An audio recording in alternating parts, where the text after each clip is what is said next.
This is Citi Breakfast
And of course, the Bethel Revival Choir, beyond the song being a great reminder of our agriculture, it's also a powerful reminder of the need for fire. He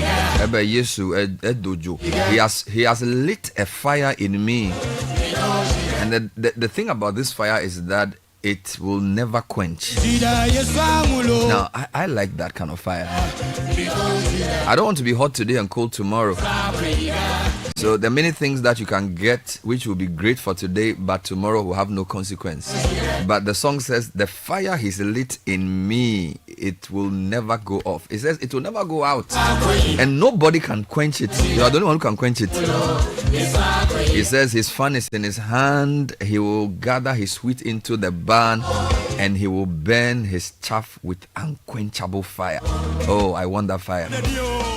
Fire that will not go out. Now, this is very important, because one of the saddest things you can find is to see someone who used to be so fiery become so bland and weak and tired and extinguished. Now, I don't want to be that. So long as I keep this job, I will have my fire. Now, I've met people who've been in the job for 30 years and they are blazing with the same fire they had when they started 3 decades ago. Now, that's the Jesus kind of fire. Now, that's the kind of fire I want. Now, so the question is, do you want more fire? Are you still burning for the things that used to bother you? If you're a preacher, listen to your old sermons and ask yourself, when we hear you today, can we still feel the fire? If you're a member of parliament, you've been in parliament for 20 years or whatever, do you still have the fire? Now, this applies to any field. You need unquenchable fire, because it's the fire that keeps you moving. So I need unquenchable fire, the passion for the job, the passion to keep asking those questions, the passion to keep leading, the passion to keep using my platform to make a difference. Oh my God. Bethel Revival Choir. He's lit an unquenchable, inextinguishable fire. Ash. Hey. Banana.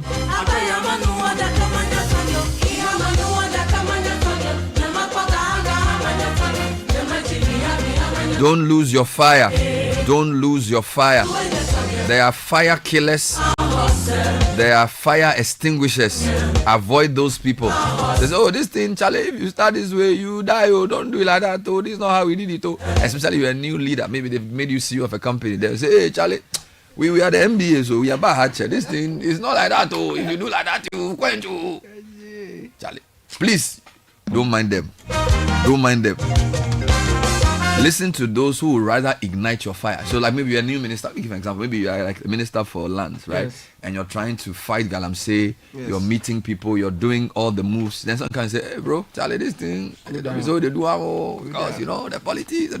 Cool down, don't stop. You know, if your fire is from men, yes, they will kill it. But you need divine fire. Yeah, it says he will burn the chaff with unquenchable fire. Oh, I love it. So I want that fire in my system. Oh yeah. So we need women and men of fire. When I was in Legon, I was part of a group called the Legon Pentecostals Union. Do you know our motto? Fire for fire. No. A generation of power. Yeah. And I used to say a generation of fire. Thank you. Yeah, we burn forever. Thank you. I tell you. Anyway, so this is Citi Breakfast Show 634 newspaper review brought to you by Total Excellium. Insist on our action-packed 3-in-1 formula, which cleans your engine, extends its life, and lowers its fuel consumption. Insist on Total Excellium is the 3-in-1 formula from Total. Fidelity Bank are prepared to partner with you on all the important corners of your life, your career, your family, your business, your future. Trust us as we partner you to make things better. Let's turn your dreams into reality. Fidelity, believe with us. Piva Beverages, the best of Ghana, a great flavored drink with 4-5 flavors made by Les Farm. The grape, the tangy, the orange, the cocktail, and the cola. Call 0550-032-231 or ask your local store for Piva. When we come back, we'll jump into the headlines. Today's big day, 27th day of February. President Mahama delivers his first. Actually, it's not his first. He's delivered many states of the nation.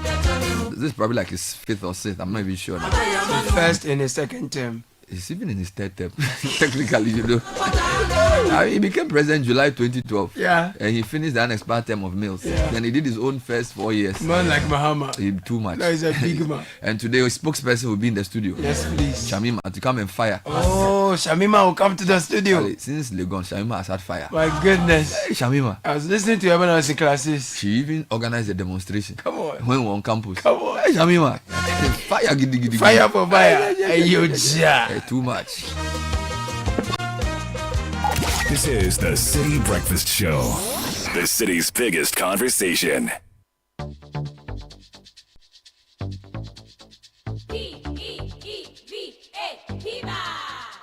Looking for a burst of flavor in every sip? Discover the refreshing taste of Piva beverages. Enjoy the classic Piva Cola flavor, perfect fit anytime. How about a fruity adventure? Try our delightful Piva orange fruit drink packed with recognized citrus flavor. Craving something exotic? Our Piva cocktail fruit drink brings the tropics to you. For a sweet and juicy treat, grab our grapefruit drink and don't miss out on the refreshing Piva tangerine fruit drink, bursting with tangerine flavor. Piva Cola, Piva Orange, Piva Cocktail, Piva Grape, Piva Tangy. Grab yours today. Available now at your local store. Call us on 055-00-322-31. Piva, a taste you love. This advert is FDA approved. P for Piva. Oh, jump on now. Go.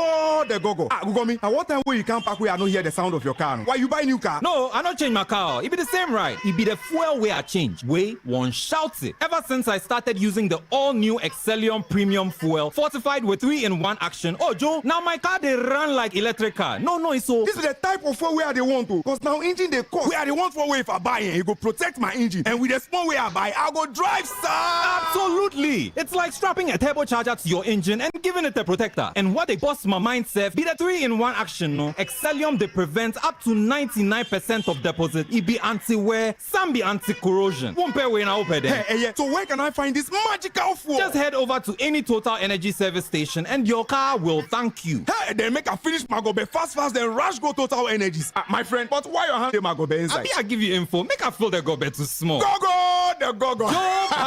Excellium is designed to protect your car engine, decrease fuel consumption, and lower CO2 emissions. Don't say fuel, say Excellium. Choose Excellium, choose quality.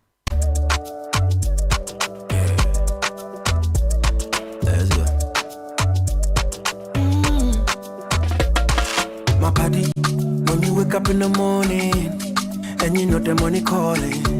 Oh, you go work. But you know it's I on your side. If I believe with us, if I hold my hand and believe, cause you know it's I on your side. And when you dream, no say I live by you. And when you hustle every day, when you wanna go, anything you do, I live for you. If I believe I on your side. Fidelity. If I believe with us, fidelity. If I know I on your side, fidelity. The Citi Breakfast Show. Rise above the noise.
I know my koliwa.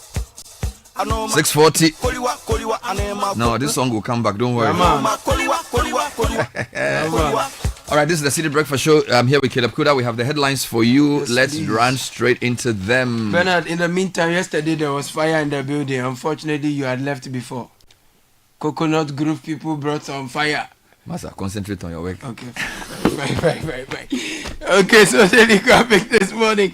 Government rallies MPs for Galamsey fight. All right. Stay away from Galamsey. Speaker is warning MPs. Okay. Borders must pay boarding and feeding fees. Okay. Education forum stakeholders. Now remove COVID-19 levy VAT on transit cargo. Okay. This is Acting Ghana Ports and Harbors Authority boss speaking. All right. On the back page, whole pilot training academy takes off this year. Nice one. And Tema Motorway Phase 2 project brings relief to commuters and businesses. Already? Yeah, Okay.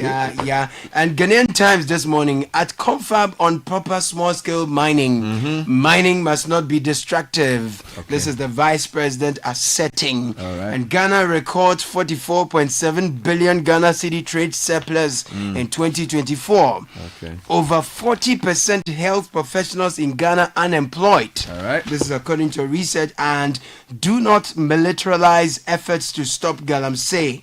Dr. Kweku cautions. Okay. On the back page, prioritize dualization of Accra Kumasi Highway. Asensu Boache Okay. to his successor this morning. Wonderful. And the Daybreak newspaper this morning, Ghana Ports is here again. They want the levies on transit goods removed. And then also immigration chief seeks leave prior to retirement. Okay, Daily Guide this morning. Daily Guide, Mahama delivers SONA today. Minority rejects deputy AG nominee.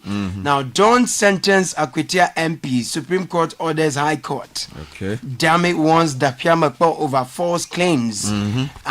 Anti-LGBTQ case. Supreme Court strikes out review. All right, now let's see the Chronicle this morning. Yes, Chronicle says Nana Jane beckons MPs to join Galamsey fight.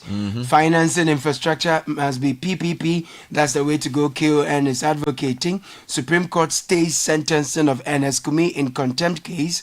And post-election revelation, voters preferred Educhum to Napo, Wow. says KNUST research report. Let's get the New Republic. New Republic, SONA today, Mahama's moment, glimpses of Akufo-Addo Bawumia's rotten legacy to pop up. My God. As president is expected to speak frankly. Let's get into the business papers. Yes, business paper. BNFT this morning, nearly 16% of forest reserves completely destroyed. Wow. Lands Minister is saying. And restructure gold oil ownership to strengthen CD. IFS urges government. And Ghana Link refutes claims of non-operational way bridges at Tema Port. I'm going to give you 4 local websites and then I'll take you global. The citinewsroom.com has a story that's very troubling.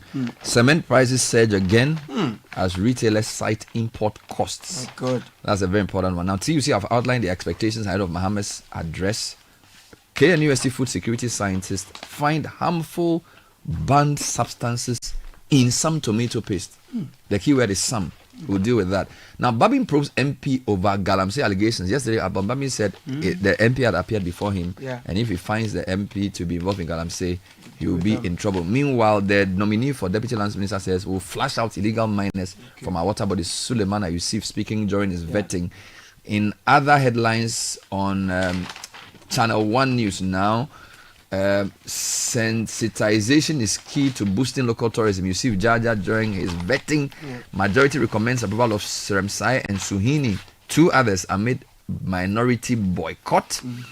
Supreme Court bars Koforidua High Court from sentencing Ernest Kumi. The story had initial misreportage from some quarters, but this is the angle we have. The Supreme Court is barring the court from sentencing him until the matter is determined.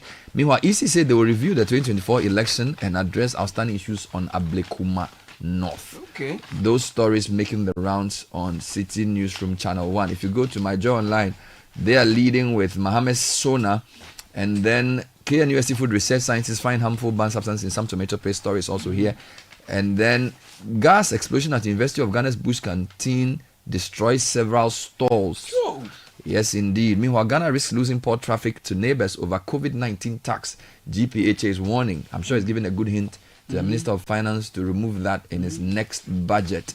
The Ghana News Agency is saying GPHA is collaborating with customs for extension of intrusive container inspections. All right.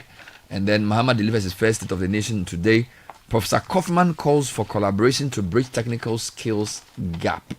Now, everywhere else, people are concerned about Donald Trump and his tariffs. It's causing a lot of angst globally. Musk, tariffs, and tensions take away from Trump's first cabinet meeting. That's what the BBC is reporting. Meanwhile, if you go to Bloomberg, they say Trump sows confusion around global tariff timing and scope everybody has to align to Donatus. Is back with a big bang. Let's get into the details. Where do you want to start from? I'll consolidate the Galamsey stories for you. Wonderful. Government rallies MPs for Galamsey fight. Timothy Nyangbe writes front page daily graphic. Vice President Professor Nana Jane Opoku-Agyeman has called on Parliament to support the comprehensive approach being rolled out by the government to clamp down on illegal mining known locally as Galamsey. She said since MPs played crucial role in shaping policies, providing oversight and ensuring compliance within their constituencies, they were better placed to educate their constituents on responsible mining. Now, Professor Opoku-Agyeman said that the massive degradation of swaths of arable land, depletion of forest reserves, and heavy pollution of water bodies through Galamsey had dire consequences for the country and needed the involvement of all stakeholders to grapple with it. Now, the Speaker of Parliament is warning MPs to stay away from Galamsey. Timothy Nyangbe again says the Speaker of Parliament, Alban Sumana Kingsford Bagbin, has directed all 276 MPs to stay clear of illegal mining or be prepared to face the law. Mr. Bagbin stressed that Galamsey was an existential threat to humanity and that Parliament would not shield any MP who was found to be involved in facilitating that environmental He actually crime. also said that he has initiated a probe into an MP's alleged involvement in Galamsey. True. And that if he finds the MP culpable, he would face the full force of the law. Still on Galamsey. Now, still here, nearly 16% of forest reserves completely destroyed. We know this already, so tell me what we don't know. So don't militarize efforts to stop Galamsey. Dr. Kweku is cautioning now. The militarization of the fight against illegal mining, popularly known as Galamsey, is leading to gun proliferation, posing security threat to the stability of the country. This senior lecturer at the University of Mines and Technology, UMAT Takwa, Dr. Ishmael Kweku, is alerting. He noted that the government's attempt at fighting illegal mining with brute force had created brute force, right, had created victors and losers in the battle, and that small-scale miners would find ways of fighting. Well, yesterday I was the MC of that program, and they say the military will get back into it. In fact, in the list of things they were going to do, deployment of military to support regulatory authorities was number one, which they say has begun. And there were other things. We can talk about that later on. Now, the next thing was some drama in Parliament during the vetting. The minority decided to exclude themselves from the remaining vetting of the Deputy Minister for Ministry of Justice following an altercation between him and the chairman of the committee. And because of this, they say they would not approve the people who were vetted yesterday. The majority said they'll push that through by majority decision. There have been a few headlines from the vetting. So let me give you about most of them are online, actually. Yes. So, for example, the Deputy Minister nominee for Lands, Yusuf Suleiman, MP for Bole Bamboy, says we'll flush out illegal miners from our water bodies. And he was speaking during his vetting. Justice Ramsai also says we'll prohibit illegal sale of state property. And then Suhini was saying something. So Suhini is the nominee for what? Roads and highways. He's proposing use of pension fund for critical infrastructure projects. Then the graphic goes back to the Deputy Minister designate for Energy, and he says Dumso is not back, something that people are complaining about gradually. I will inspire young people to follow their passion. This is John Dumelo on the Agri. Finally, I'm just sort of segueing back to Galamsey. The GJA has condemned attack on City News Akwesi Ejim Animeje and two others by illegal miners. So the GJA Western Region has strongly condemned the attack. And according to the association, such acts of violence against media professionals are not only an assault on press freedom, but also a direct threat to Ghana's democracy. I think Akwesi's work and the attack has sort of reignited the Galamsey conversation again. And I hope the momentum. So it's not a good thing that he was attacked, but somehow, even yesterday during the program, you could tell that there's a new force. Like people are getting more energized about this. So sometimes things like this happen and it can lead to some other good things. So let's keep the fight going on. Great. Let's come to education. Yes, Bernard, I wanted to bring you the Supreme Court thing on the MPU, then I come to the education story, kindly. So, Jibril Abdul Razak is reporting for Daily Guide that the Member of Parliament for Akwetia, Ernest Yaokumi, has been given a temporal relief as the Supreme Court yesterday restrained the High Court in Koforidua from going ahead to sentence him for contempt of court. The MP, who is staring a possible jail time in the face, staring a possible jail time in the face is before the Apex Court, challenging the decision of the High Court, which convicted him and also issued a warrant for his arrest for failing to show up. So on to education now.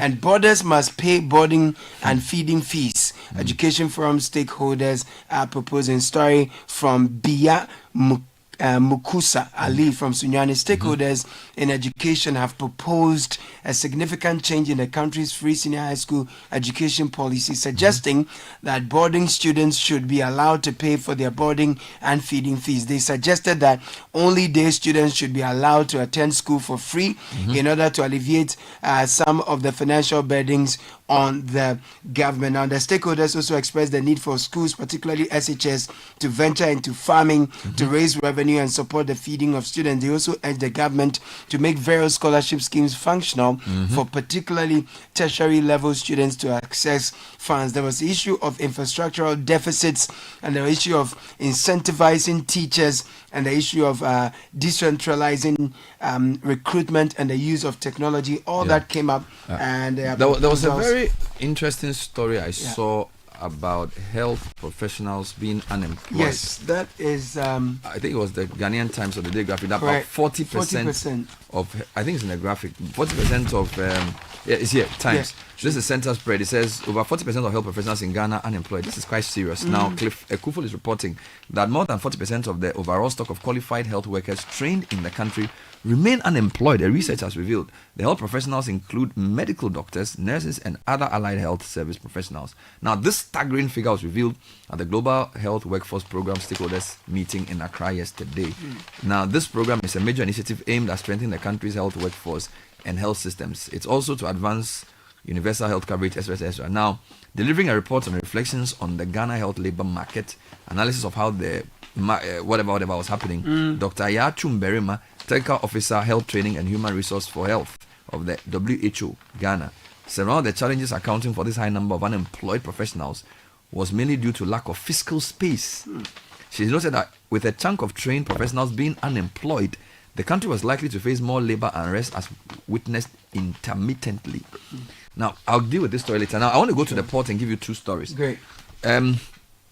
So the port authorities are saying that if we don't remove some obnoxious taxes, we'll lose business to neighboring countries. Now, this came up when the Minister for Transport visited the port.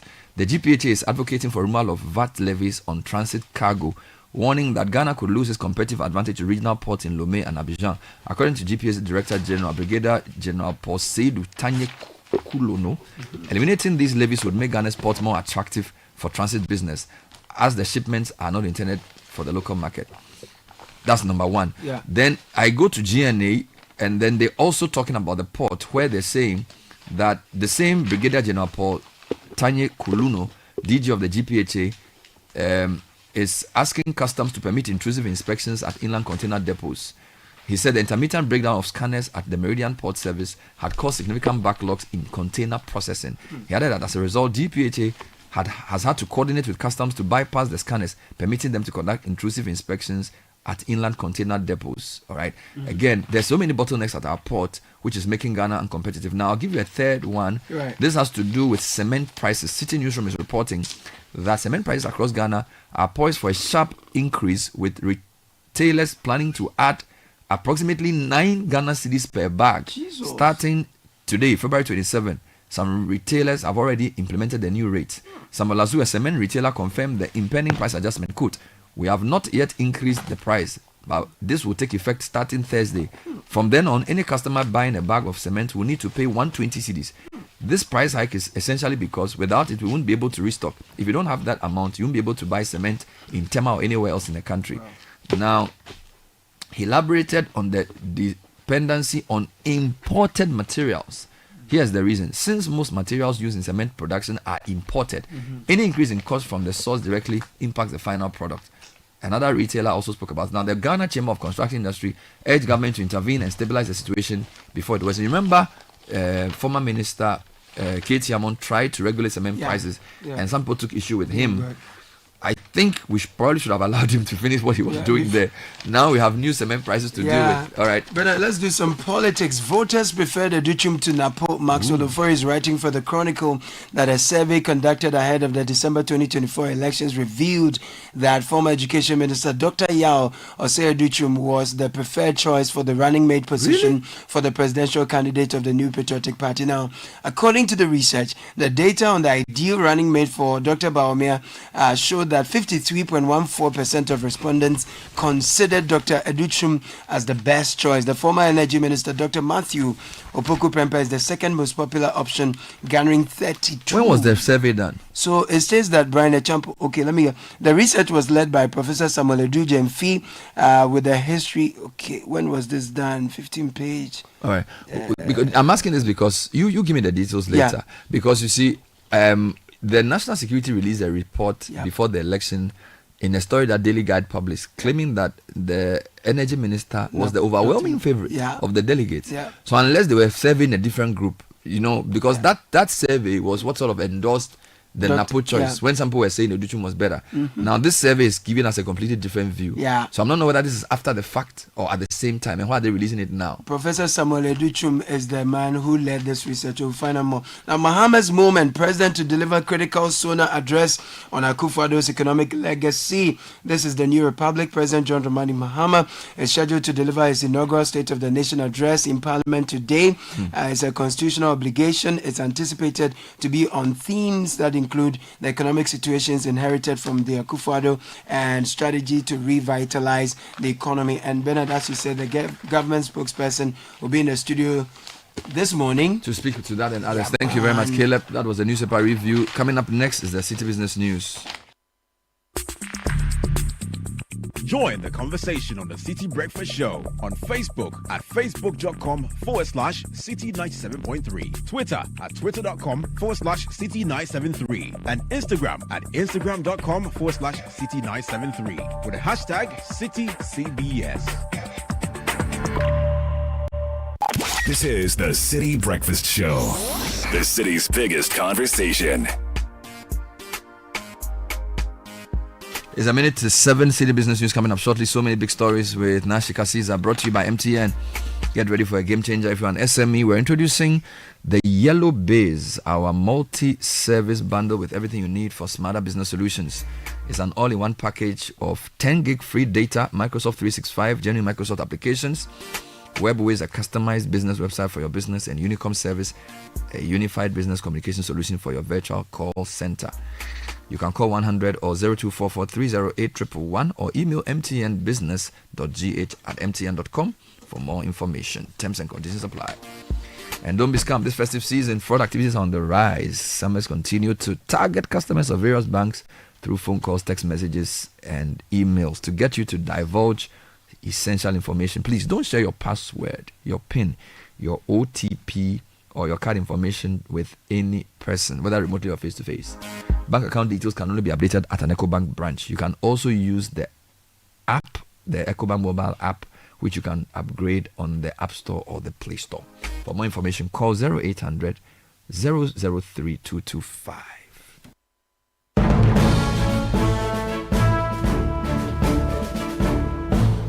So Nashika Caesar is joining us with the City Business News. Good morning, Na. Good morning, Bernard. Hello and welcome to the breakfast edition of the City Business News, proudly brought to you by MTN Goil and EcoBank. I'm Nashika Caesar. Coming up, economic watchers to keenly monitor today's State of the Nation address for clear plans on how President Mahama navigates Ghana's post-IMF economic recovery. Also coming up, consumers brace themselves for a spike in cement prices as retailers raise rates by 9 Ghana cedis. And later, new leadership of the Ghana Ports and Harbours Authority push for scrapping of VAT levies on transit cargo.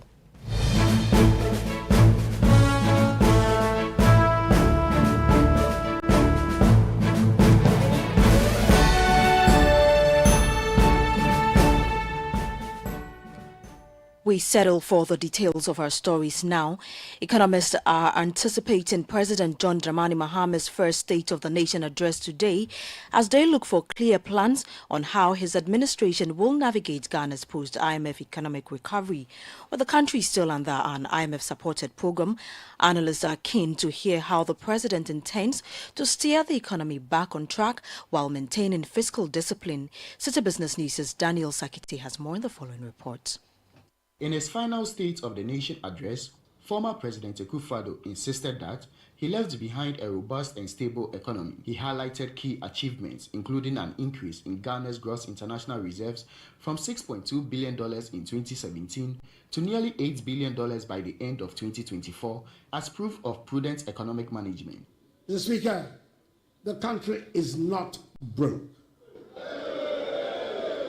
As some propagandists want us to believe. In the external sector, Ghana's current account balance showed improvement, recording a 2.6% positive balance in the first 9 months of 2024 compared to the 6.6% deficit in 2016. The trade balance followed a similar trend with a $3.85 billion net gain in 2024, representing a sharp contrast to the $1.8 billion deficit in 2016. It is fascinating to note that the growth of 4.8% in quarter one and 6.9% in quarter two was driven largely by industry and agricultural sector. Despite persistent inflationary pressures, headline inflation dropped from a significant 54% in December 2022 to 23% in November 2024, signaling gradual price stabilization. However, the Mahama administration disputes this positive outlook, pointing to the domestic debt exchange program, the return to the IMF, and excessive borrowing as signs of economic mismanagement. As the new administration looks set to reset the economy, President Mahama has pledged to scrap certain taxes, including the e-levy, the COVID-19 levy, and taxes on betting, while promising to cut wasteful spending and enforce fiscal discipline. The debt crisis didn't happen overnight. We spent years borrowing monies in an unsustainable way, and we've seen the effect. These are things that take several years to solve. What you expect from the new administration is to just give us a clear strategy, if you like, a roadmap of the specific things that we will do, especially when we exit the IMF program that we are under. However, economist Professor Godfrey Bokwin anticipates that the government may consider increasing value-added tax to around 18% or slightly below to compensate for the potential revenue losses caused by these tax cuts. One thing I'm also expecting the NDC to do, which I think they will do, is that they have a better understanding of the VAT regime than the MPP did in the last couple of years. So I'm expecting that they will merge the standard levies with the standard VAT rate. Okay, so we're talking about levies of almost 6%, right? And whilst the standard VAT rate is 15%, so I think they should merge it and peg it at 18% or below. Because once your VAT rate is more than 18%, any percentage increase beyond that is counterproductive. It will affect productivity. That was Professor Godfred Bokin ending that report by Daniel Sakiti. Now, the Bank of Ghana and the National Bank of Rwanda have signed a memorandum of understanding to implement a licensed passporting framework and cross-border payment interoperability. The agreement signed on February 25 at the Inclusive FinTech Forum in Rwanda aims to facilitate seamless FinTech operations between the two countries. The framework will allow licensed FinTechs in Ghana and Rwanda to expand into each other's markets with minimal regulatory barriers, fostering innovation. In a statement, Dr. Johnson Isiama, Governor of the Bank of Ghana, highlighted the broader impact, stating that this agreement reaffirms Ghana's commitment to an integrated African market and creating opportunities for fintech innovation and investment. This partnership strengthens financial ties and sets a precedent for greater digital financial inclusion in Africa. Stakeholders in the fintech space are also optimistic about the opportunities it will unlock for businesses and consumers alike. Now, stakeholders within the energy sector have commended the government for its decision to withdraw the mandatory unitization between Springfield Exploration and Production Limited and ENI Ghana Exploration and Production Limited. The Ministry of Energy and Green Transition acknowledged the tribunal's findings, which indicated that while the issuance of the directives breached the petroleum agreement, the concept of unitization was not considered inherently unlawful. Here's the Executive Director of the Center for Environmental Management and Sustainable Energy, Benjamin Nsia. Monetization shouldn't be forced on partners. They have done their investment. They know what they've put in such places, and for partners to be aggrieved thinking that one hadn't gone through a certain regulatory process and being forced to partner the others, we think that he has gone through a certain regulatory process and has acquired a certain operationalization and commercialization of his wells, will not agree, and that will go to affect us. So it is commendable that this has taken place, and government is correcting its own roles that it has committed earlier. You had there the Executive Director of the Center of Environmental Management and Sustainable Energy, Benjamin Nsia, speaking there. Now, effective today, consumers should brace themselves for higher cement prices. This is because while some cement retailers have signaled plans to raise prices by approximately 9 Ghana cedi per bag from today, others have already begun selling at the new rate. My colleague Daniel Odumensa has more in this report. Last year, cement prices became a major topic of discussion, leading to a standoff between the Cement Manufacturers Association of Ghana and then Sector Minister K.T. Hammond over the legislative instrument aimed at regulating cement prices. The initiative introduced by the former minister sparked mixed reactions among various stakeholders in the supply chain. As the year unfolds, price increases are gaining traction, with some retailers attributing the increase to a hike in port tariffs. Bismarck Owusu, a cement retailer, mentioned that he would begin raising his prices from tomorrow. Another retailer expressed frustration over the fluctuating cement prices, emphasizing the need for stricter enforcement of regulations. Like the minister, if we can do something about the prices, because the people who now come in are complaining a lot about the increment. So if we can do something, the price will come down small for them to buy. Now they will be very, very, very happy. I'll be very, very happy if the minister will adjust some things for the consumers' outlet. So that if they are coming to buy something, they'll feel like, oh, this one, the minister have done something about the cement or the industrial area. No. So that every price will come down small. So they'll be happy if they are going to buy something. The Ghana Chamber of Construction Industry has urged the government to take immediate action to address the issue and prevent it from escalating further. The best person to assist us is the government, because they are the one that has the power. The mandate lies on them. On so that they say so do, is what carries the weight. We can just talk advice, by the honor lies on them whether to take it or otherwise. You heard there the Chief Executive Officer of the Ghana Chamber of Construction Industry, Emmanuel Cherry, and then that report by Daniel Odumensa. Moving on, the Ghana Ports and Harbours Authority, under its new leadership, is pushing for the removal of VAT levies on transit cargo, warning that Ghana risks losing its competitive edge to regional ports in Lomé and Abidjan. According to the Acting Director General, Brigadier General Paul Seydou Tanye Kolonu, this policy adjustment will attract more transit business as these shipments are not destined for Ghana. During the first official visit of Transport Minister Joseph Bukari Nikpe, Brigadier General Paul Seydou Tanye urged the sector minister to collaborate with the Finance Ministry in resolving this challenge.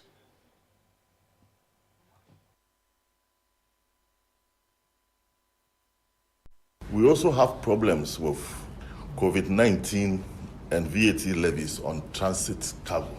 The transit market is highly competitive, and any disruption can lead customers turning to our partners and our rivals, that is, rivals in quote, Lomé and Abidjan. We believe, or we have the firm belief, that since the cargo is not destined for Ghana, it will be beneficial if the government could reconsider its decision. That was Brigadier General Paul Seydou Tanye Kolonu, who is the Acting Director General of the Ghana Ports and Harbours Authority. Now let's have a quick market check on the currency board across some forex bureau. The dollar is going for 15 cedis 90 pesos. The British pound is also going for 19 cedis 80 pesos, while the euro is selling at 16 cedis 50 pesos. Remember that these are the rates being offered by the forex bureaus to the public. And that's it for the breakfast edition of the City Business News, proudly brought to you by MTN, Goil, and EcoBank. I'm Nashika Caesar. Many thanks for your time. Do have a great business day. Every day, people have money emergencies. Ma, I need my school fees. Mommy chop money. Cratchy, mommy rent. Emergency. Now, there's a new emergency number in town. More money, challenge and enjoyment.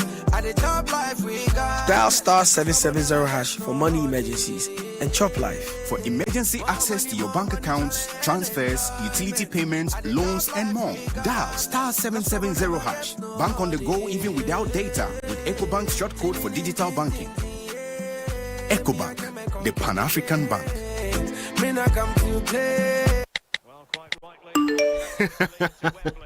Hey, so as for you, every day you are just pressing your phone. Why? Are they paying you? They are, Oma. Eh? The more I use my MTN, the more points I get. And I can use those points to get airtime, data, and even discounts at shops and restaurants. Hey, so that is why all of you are always pressing your phones. And you won't tell us, so that we too we can enjoy some. Oh, ma. There's always more to enjoy with MTN Rewards. Just keep talking, testing, and browsing all day, every day to collect your points and use it to redeem amazing offers and discounted freebies right away. There's so much available for you. So dial star 550 hash and get your reward today. Let's go everywhere you go. Kweku, have you heard what they are doing on MTN?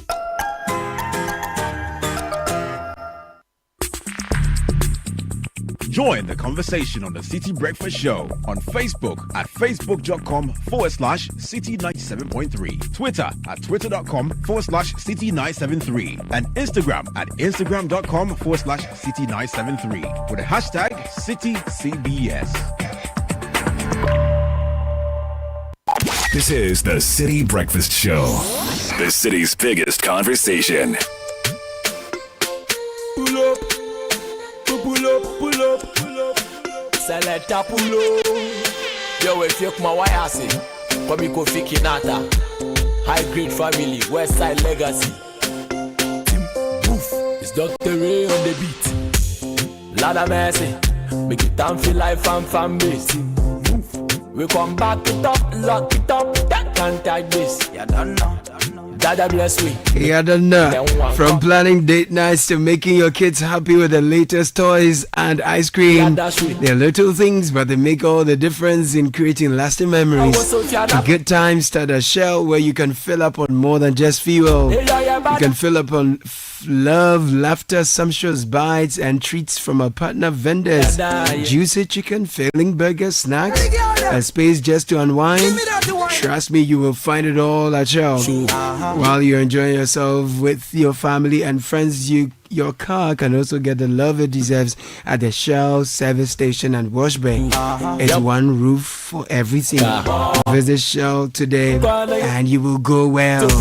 Shell, go well. Shell is proud to be associated with Kickoff, which comes up shortly with Gabi Ofe, and Zonda Ghana Limited is also a proud sponsor of the segment. It's Alexis McAllister for Mo Salah. Back to McAllister. He does have his assist, Mo Salah. And Alexis McAllister has his goal. And Liverpool are on course to stretch their already healthy lead at the top of the Premier League.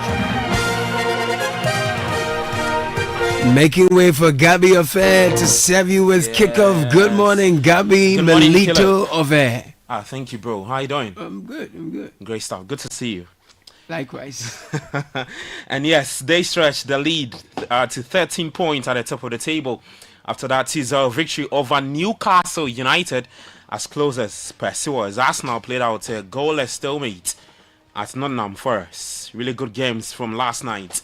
Match week 27. Reaction is coming up a bit later. Plus this. Second game couldn't come on because Raja Club were not fair to us. You know, we are an A team, a national team of our caliber.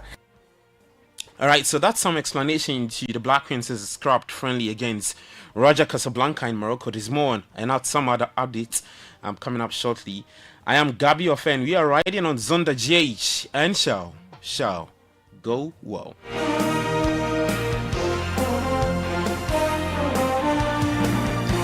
All right, so let's start off with some women's football, precisely the Black Queens, and women's football communication lead Matilda Dimedo has remarked that results on the pitch under former Black Queens coach Nora Hutler were not always positive before the Swiss tactician left to join Zambia's Copper Queens. Now, her comment followed the Black Queens' first match, and our new coach Kimlas Bjorkegren, who lost to Morocco in a friendly game after being appointed head coach of the Black Queens ahead of their participation in the 2025 Women's African Cup of Nations. I have been with the girls. I know what they can do. The reason why I mentioned that there's some interesting comments coming from your studio, one of your guests made mention that Nora set a mark. Nora came, she did what she is able to do. Even before she left, in fact, we were not recording any win. We lost against Namibia. We lost against Zambia. We drew against Zambia. We lost 4-0 against Japan before Nora left. So that should be the record. It's not like everything was all rousing. No, it wasn't. That's what I want him to know. It wasn't. Yeah. All right, Matilda Dimedo also expressed her disappointment over the treatment of the Black Queens by Roger Casablanca Athletic women, stating that the team did not receive the respect and hospitality befitting their status. Second game couldn't come on because Raja Club were not fair to us. You know, we are an A team, a national team of our caliber. True. And then we come to pre-match, we discuss, we agree on things, and then game day, the team gets into the mood, ready for the game, get to the academy, and then they are offering us a small AstroTurf that their U15 and U16 play on. That's where we are supposed to be playing the game. There was a natural turf to play.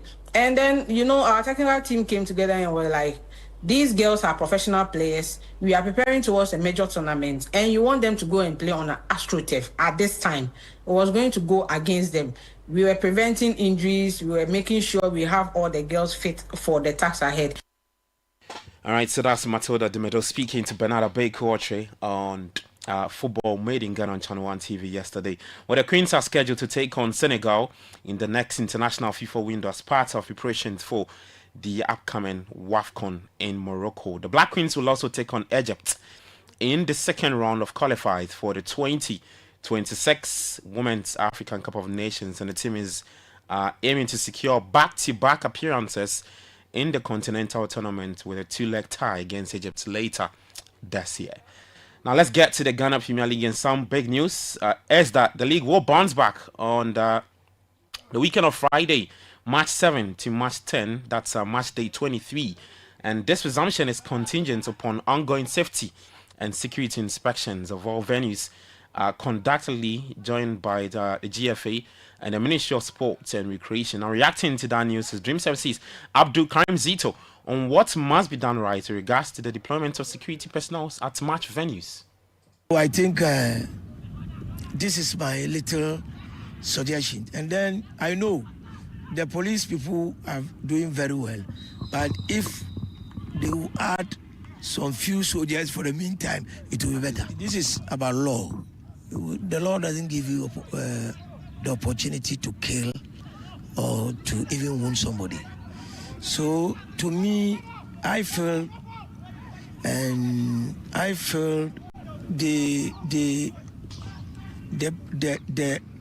for instance, if I were to be Kotoko coach, I wouldn't play that man that day. Why? And we all learned that during the pre-match, they promised bringing 120 policemen. All right, so that's Dream Services Abdul Karim Zito speaking right there. Now let's touch on some hockey news. And GRA's female hockey team, who won the 2025 Africa for Club Championship, it was the second win, the team's second championship triumph in a row, and they met with the sports minister yesterday, Kofi Adams, at the ministry. Well, Sports Minister Adams praised the team for the outing in the club championship, and also touched on President Muhammad's love for sports in the country. There's so much for us, and we need to prepare ourselves and ready ourselves to benefit from the opportunities that lays out there as far as sports is concerned. And once again, GRA, I appreciate this, that you didn't abandon sports and say, no, yours is just to collect revenue for Ghana and what is sports, but you consistently have supported. It is out of your support that we have achieved this. All right, so that's Sports Minister Kofi Adams speaking there. Well, in Kumasi, the 2025 Ashanti Regional Inter-School and College Athletics Super Zonals will take place later today and tomorrow at the Barbara Sports Stadium. We have 44 senior high schools from the Ashanti region vying for supremacy. A total of 32 mixed schools and 12 single-sex schools will compete, with 16 of the mixed schools qualifying for both the boys and girls divisions. In the boys category, reigning champions Prempeh College will face a formidable challenge from TI Mas, who are determined to seize the title after a close loss last year. There's more update later in our subsequent bulletins. Well, but let's get to Europe. And Erling Haaland scored on his return to action as Manchester City held on for victory against Spurs to improve their hopes of a top 4 finish. Yeah, City boss Pep Guardiola. Pep, what are your thoughts on tonight's winning performance? Really happy for the victory, for 3 points, because we need it. This is a business. The second half was open because we didn't close the game in the first. We had too many clear chances, and that, you know, for the quality that you have to convert. And unfortunately, it could not happen, and always it's more difficult. We knew in the middle of the second half we were going to suffer, but we did it. The guys fought a lot, and yeah, I'm really pleased, because always here is a difficult place to come. All right, so that's Manchester City's Pep Guardiola speaking after the 1-0 win over Spurs. Everton fought back to hold Brentford to a draw and extend their unbeaten run in the Premier League to 7 matches. At Old Trafford, 10-man Manchester United recovered from gifting Ipswich a 4th-minute opener and to come out on top in a 5-goal thriller thanks to Harry Maguire's header. At the Emirates, Arsenal's slim title hopes faded further after a frustrating stalemate and Nottingham Forest. The goalless draw at the City Ground means the Gunners are 13 points behind leaders Liverpool. Miguel, 2 more points drop this evening. What are your initial thoughts on your side's performance tonight? Yeah, disappointment not to get the 3 points, obviously, but yeah, even though we dominated the game almost from start to finish without really giving much away, apart from that direct situation in the second half of minute 70, I think. 1 or 2 situations when they run with some giveaways in the final thirds. We were there. We certainly tried. The spirit, the energy, unquestionable. The willingness to do it, but we liked that final ball, that spark to generate something to open them up, and certainly more shots on target as well. All right, so that's Arsenal's Mikel Arteta after the goalless draw against Nottingham Forest yesterday. Well, let's take you to Anfield, and Liverpool continued their charge towards the Premier League title as the 2-0 win over Newcastle puts them 13 points clear at the top of the table. Dominic Szoboszlai and Alexis McAllister with a goal for Liverpool. Mohamed Salah assisted. It's 17 for the Egyptian. Yeah, it's Arnie Slot after the game. Anna, a different bird's eye view today. Did you like what you saw from up there? Yes, I did. Although there were things to improve as well. I think we were sometimes, I don't think it's concentration, but maybe it was because it was our 5th game in 15 days that I saw a few times, yeah, us struggling a little bit with the ball that are not used from the players, but they were great after so many games. Was incredible, not only from the ones who started, also the ones that came in. So again, not only a very good team performance, but a very good squad performance. All right, so that's Liverpool's Arnie Slots speaking there. There's one final game later today, week 27. It's at the London Stadium. It's West Ham United taking on Leicester City at 8 p.m. We have live video commentary on 97.3 later tonight. That's the very latest in the world of sports. For more, you can head to citysportsonline.com and on X at citysportsjj. Kickoff was probably brought to you by Zonda GH and Shell. Shell, go all. It's not just a service station.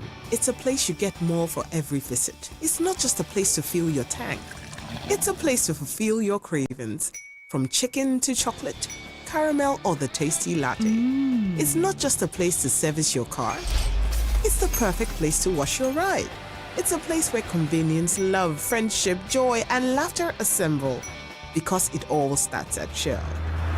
Visit Shell today and enjoy a wide array of services and offers under one roof. It starts at Shell.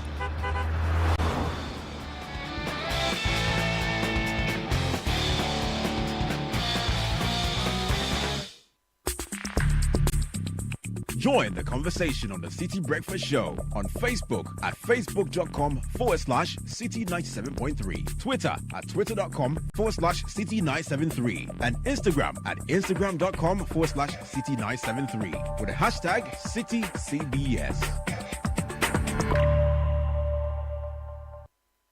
From back in the day, when Afro hair was trending and children had to queue to play Kojo's video game, Fun Milk was always irresistible. Today, it's the after-school source of refreshment for you stuck in traffic and for us looking to cool off under the sun. The invitation is always that sound. So, whatever your choice, Fun Milk quality product keeps you cool and refreshed. Fun Milk triggers so much fun and excitement with just a blast of a horn. Fun Milk, spreading joy to everyone. This advert is FDA approved.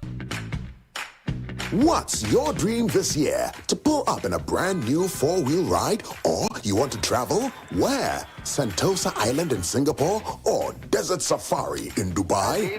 Come to Dubai. Or you want a laptop, microwave, brand new phone, TV? Chale, what you want, you can get with SG Ghana. Minya Ubecha 7Y. Join the SG Ghana Deposit and Drive promo and you could win the grand prize of a brand new Toyota RAV4. Simply deposit 500 Ghana cedis or multiples of it into your SG Ghana account from now till 30th May 2025. Non-customers can open an account to participate. Visit your nearest branch or call 0302-214-314 for further inquiries. This promo is regulated by the National Lottery Authority on the Caritas Lottery platform. Terms and conditions apply. Societe Generale Ghana. The future is you. This year, something magical is happening. A celebration of tradition, flavor, and community. Welcome to the Back to Your Village Food Festival 2025. Taste the heart of your heritage with mouth-watering dishes from across the country like Ademe with akple, Tozafi with ayoyo soup, kokonte, apapransa, rare quine, and many more. From rich spices to sweet treats, it's a journey for your senses. We're taking you back to your village. Oh yes, let's recreate our age-old recipes. But it's not just about food, you know. We're celebrating culture, connecting with family, and making memories that last a lifetime. This March, let's come together and discover the flavors that make us who we are. The date is 29th and 30th of March 2025. The venue, Accra Metropolitan Assembly, and the time is 10 a.m. through till 6 p.m. each day. The Back to Your Village Food Festival 2025,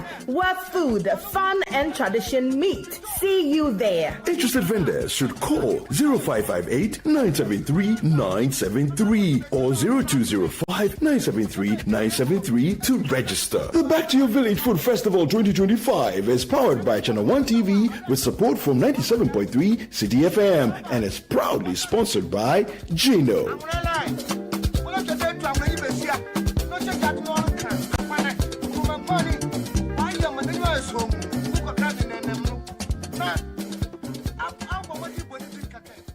There's no price like the ShopRite price. That's why we are committed to bringing you low prices on all the essentials you need. Like 4.5 kg Abina rice for only 119 cedis, 99 pesos, and 250 gram Daphne's elbow penne pasta for just 4 cedis, 99 pesos. Never pay more than the ShopRite price. Prices valid until 9th March, only at ShopRite.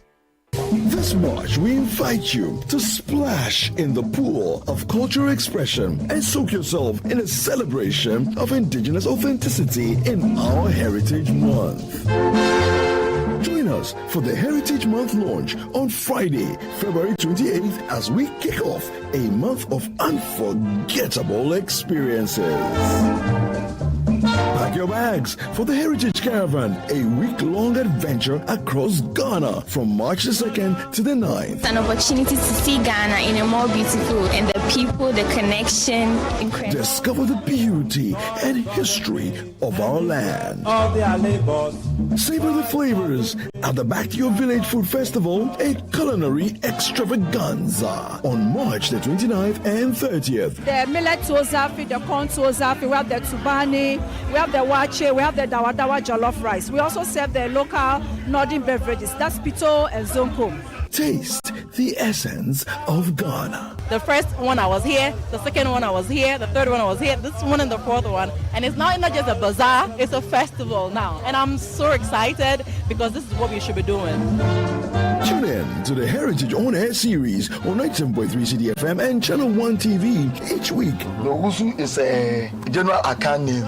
It's Dev's character. Owusu. So that is why the appellation is Owusu Eduam. You see, when an Ashanti says Eduam, it means something that belongs to him. So Dev's character, he comes to you and grab you as if it belongs to him. Delve into what makes us Ghanaians. The Heritage On Air series is sponsored by the National Lotteries Authority. Explore our places of interest, feel the rhythm of our music, journey through our religious history, and indulge in our indigenous Ghanaian food. Join us to celebrate our heritage in this Heritage Month, where every moment is a story.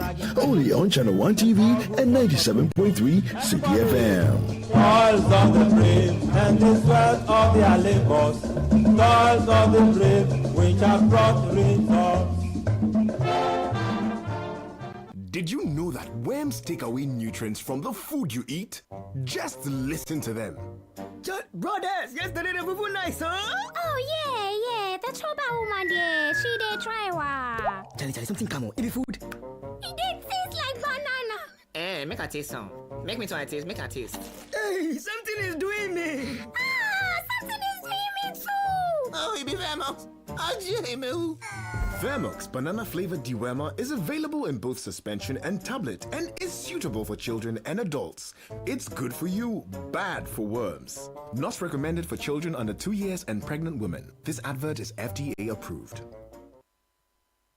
This is the Citi Breakfast Show, the city's biggest conversation. Unleashing the power of relevant radio. This is Citi 97.3.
7:36. I like the title of the song, High Life in G Major. G-Man. And I'm going to request a few birthday greetings. I'm going to read a few birthday greetings shortly. Please wish my niece Sylvia Adjoa Ohiniwa Enyonyam Kumi of Queen Rita Academy a happy birthday. She turns 13 today. May the good Lord protect and guide you as you celebrate this day. Wisdom, knowledge, and long life is what I wish for you. Coming from Calvis Tete, our Central Regional correspondent, to his niece Sylvia Ohiniwa Kumi. I want to wish my friend Harrison Ahogba a happy birthday. The Lord be with you, my brother. Keep listening, keep leading, keep living. I don't even know where you work these days. You used to work at, I think, was it? What was the name of this company, Seth? It was Omni Bank or something, Omni Basic. These days people are changing jobs, so you have to be very careful how you save their numbers. You know, if you save somebody's number, maybe he's working at APSA, then next week he's working at BOG, so I'm not even sure. A belated birthday to my love and bestie Kweku Enimboating, aka Stiga, the managing director of Omri Projects Limited. I want to thank you for being the most amazing husband and father to our kids. May the Lord bless you this year. From your wife Faustina Amano Enimboating and the children Ohiniwa, Chief and AJ. And he says, take and maintain territories and dominion in this new age. What a blessing. Kweku Enimboating. From your wife, Faustina. Happy birthday to my amazing husband, Peter George Egan. Thank you for being an excellent revelation of God's love in our lives. I love you forever. From Awo Asare. Actually, from Awo, Asarel, Azariah, and Jeremiah. Your Egan tribe. I like this. Happy birthday to the twins, Abraham Jimado and Sarah Jimado. God bless you from Kofigo.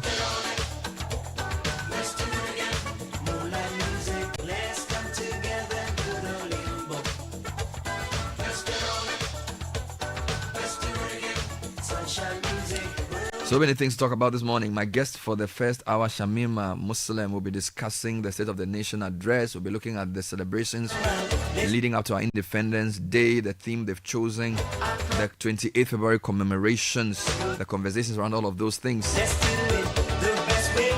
But next time you fly from Accra, why don't you fly better with Emirates? In Emirates Economy, you get a taste of your destination on board with complimentary regionally inspired meals. As you savor each course of delicious gourmet cuisine at 40,000 feet, you can toast to new adventures with complimentary beverages. It's the perfect way to start your holiday, and of course, you can expect world-class service along every step of your journey. Enjoy more convenience and flexibility to over 140 destinations within the Emirates Global Network. Fly more or find out more at emirates.com. And Volkswagen wants you to know that we are part of every important moment of your journey. The new Terramont will carry all your special moments in its renowned spacious 7-seater. 7-seater, 3.6-litre V6 petrol engine, 280 horsepower, selling at 712,000 cedis. Now, join us on First Match for a brand new experience. Enjoy a test drive of all our cars at the Accra International Conference Center at 9 a.m. on the 1st of March. Can you imagine? Let's pass through First Match. Yeah. They'll give you food for the whole day. I know somebody here who's doing something with them on Friday. Yeah, but you can call 025-795-6688 for more information. Now, they have other brands or other models: Virtus, T-Cross, T1, Allspace, Terramont, and Amarok. So they are unveiling one of their new brands. And Mr. Kuda has gone to set up his flag post there. He's going to be the MC. You are learning from Bernard Avle. From the best. Charlie, you be there. I told you already, I don't see. Master. I don't dabble. Financial freedom. Yes. Peace of mind. Yes. Smooth retirement. Yes. Are all parts of phrases we like to hear because Old Mutual guarantees this. How do you do this? Well, they help you make sure your children's education is taken care of. Insuring lives or saving to start a business is what they help you to achieve. Now, we are that insurance company that cares for what truly matters to you the most. Now, call 0307 000 600 or visit oldmutual.com.gh for more information. Old Mutual do great things every day.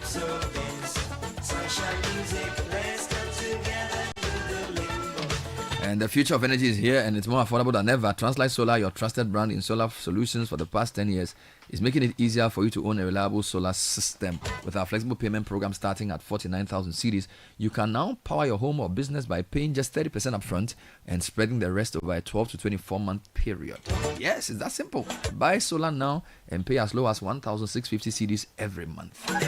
Now, this year marks our 10th anniversary and we're celebrating with you. Be among the first to take advantage of our exclusive discounts and early bird deals. Call 0504-249-229 or 0206-542-454. Go to translightsolar.com for more information. Watch out for the month of March. I need to tell you that this month that we're entering is a Heritage Month, and it's something we've done for close to 17, 18 years.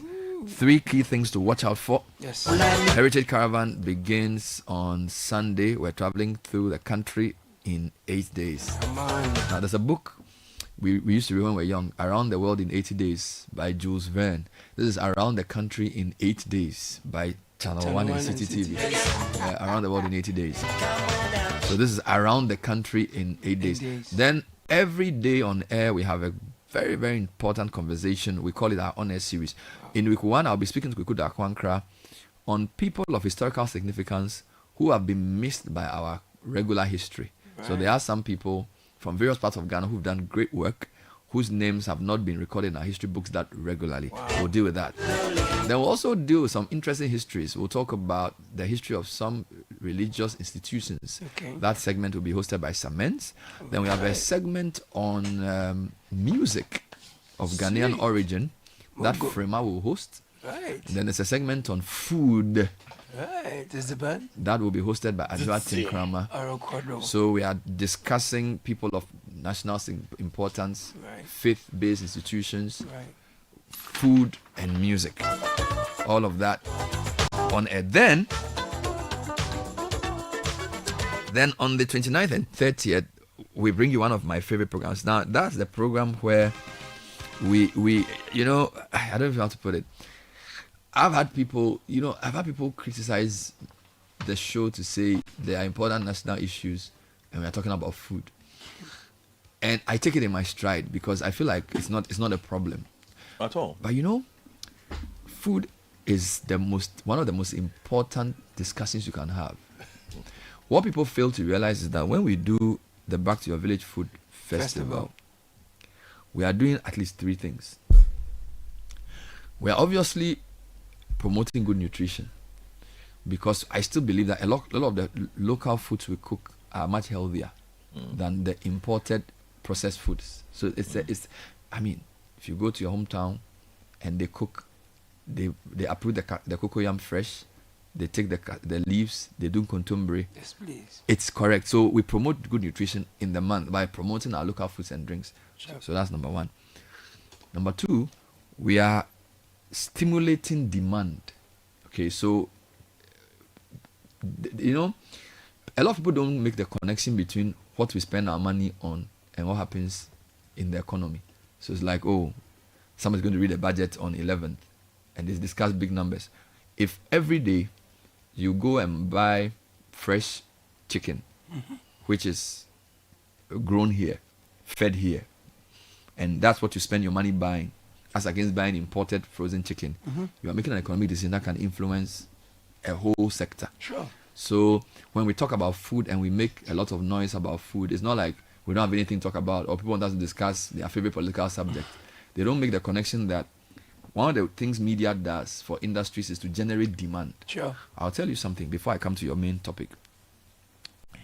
In Ghana, we discuss a lot of supply side issues. Let me explain. So we talk of the minister, we have to produce more. So they can say, maize, we are improving 7,000 tons. Yeah. Coffee, this. So basically, the discussion about everything is from the supply side. True. That's production. So let's produce more tomatoes, so we don't import from Burkina. Let's produce more onions. Let's produce more maize. Let's produce more of this. Supply. So supply side. There's a place for supply side. Look, if you want to grow an economy, give people money to spend. True. Because in the national accounting, or what you call the economic equation for GDP, consumption is a very key one. It's called there's a very basic equation. National income is C plus I plus G. Consumption by ordinary people, investment spending, government spending, and net exports. That's your national economy. Now, in Western countries, they stimulate demand. So you notice, if people are not buying new EV cars, people are not buying gadgets, people are not buying, the economy is going through a slump. So by giving people the money to spend, our economics has been very focused on government needs money to build roads. So let's cut salaries. Government needs money to build schools. So let's reduce waste. So let's not spend on consumption. I think consumption is just a bad thing. If you don't consume, people will not sell. If people don't sell, they won't have revenue. If you don't have revenue, they can't make profit. If they don't make profit, they cannot reinvest. If they cannot reinvest, they cannot produce. So your level of production is determined by the level of consumption. So what's the point in John Dumelo having a big poultry farm if nobody's buying the chicken? Do you get it? Sure. So Agric usually talks about, let's encourage more young people to enter Agric to produce. For who to eat? If they're only importing Thalia from Italy and they won't eat your rice, what's the point of what's the point? Do you understand me? Sure. So when we come on there and we say, back to your village food festival, let's go back to our favorite foods. Tubani, akpele, yake, thank you, banku, yes, fufu, and mutio. Yeah, man. It's not just nutrition, it's also economics. All right. So I feel like sometimes when we are trying to push these ideas, some people think, oh, these people, Charlie, special prosecutor is working. I'm going to serious. We are very, very serious. We are very, very serious because in 2019, it was what we did that changed the conversation about rice. Yeah.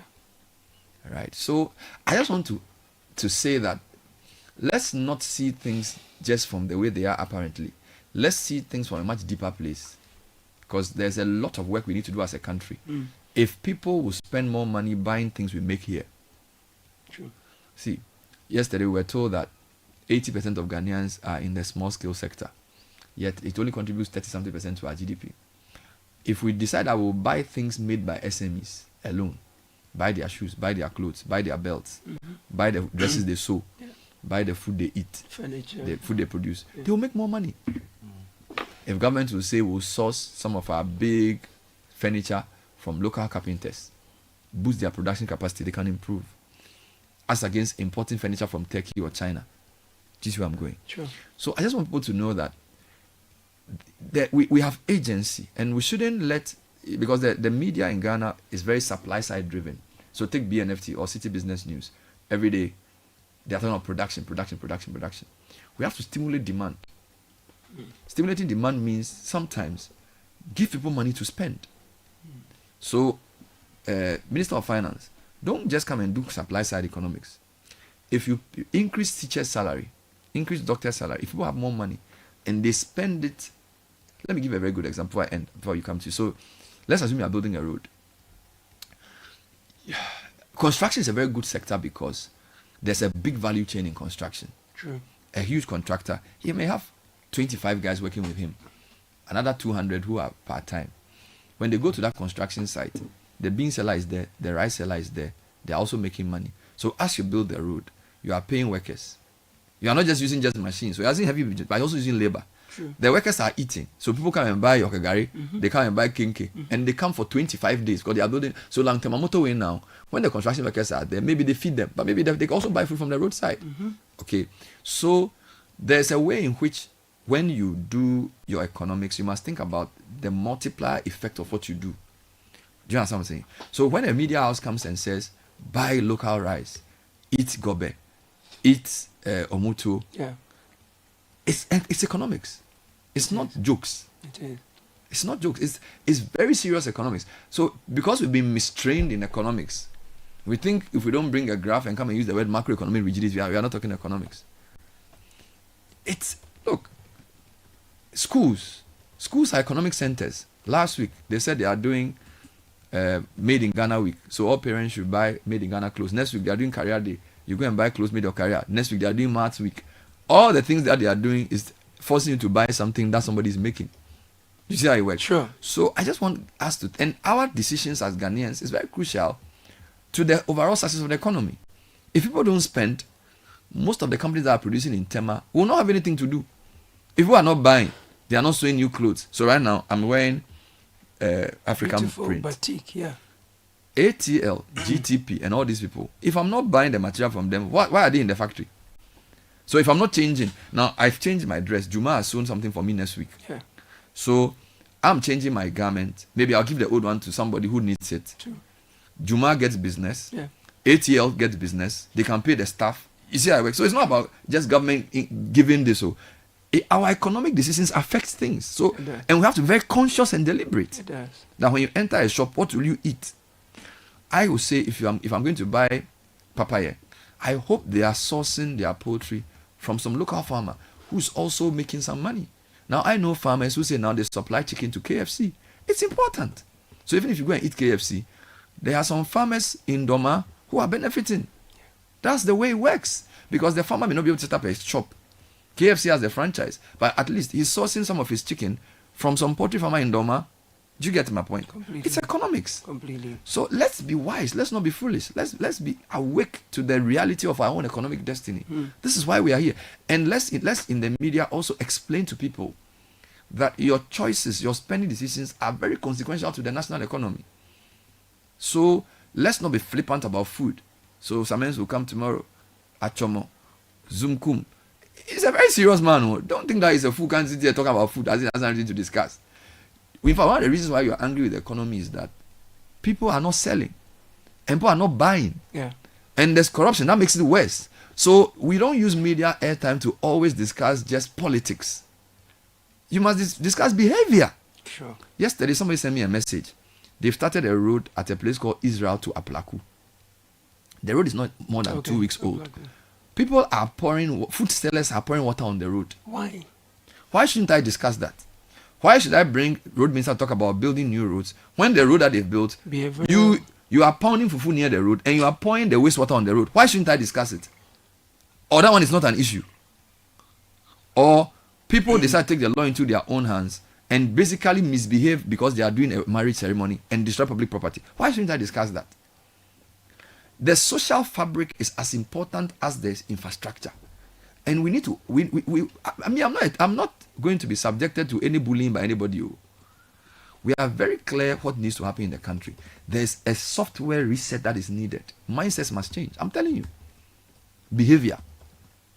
Every day we get comments about people's behavior. Road users. I'm still driving today. People are throwing food pills out of trotters on the road. And private vehicles too.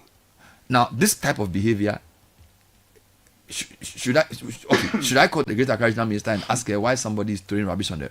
The person was not properly trained at home and in school. So if they are listening to a radio show like mine, I must tell them that it's very foolish to do that. And I must say it many times till it becomes annoying. We have to balance, and I think where we've reached in our development journey, our behavior and our attitudes has become our greatest impediment as a society. We are not thoughtful. We don't think deeply. Thinking is very hard for us to do.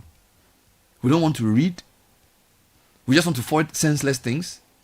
So somebody sends something, we just forward it. We don't read through. We don't question anything. We don't question our beliefs. We have become robots. So social media has provided information, but we're not using it to benefit our behavior. We are just basically focusing on the propaganda and the misinformation on it. We are not using it to inform ourselves, to be solid as people, to inform our decision making. We are not doing that. So we will use our platform to promote it. Food, fashion. This is Ghana. We'll do it. Shamelessly. It's because we understand that the media's role is dual. Hold duty bearers accountable, but also encourage active citizenship. You can't build a country where citizens are irresponsible. Look at last week. Somebody is doing a ceremony.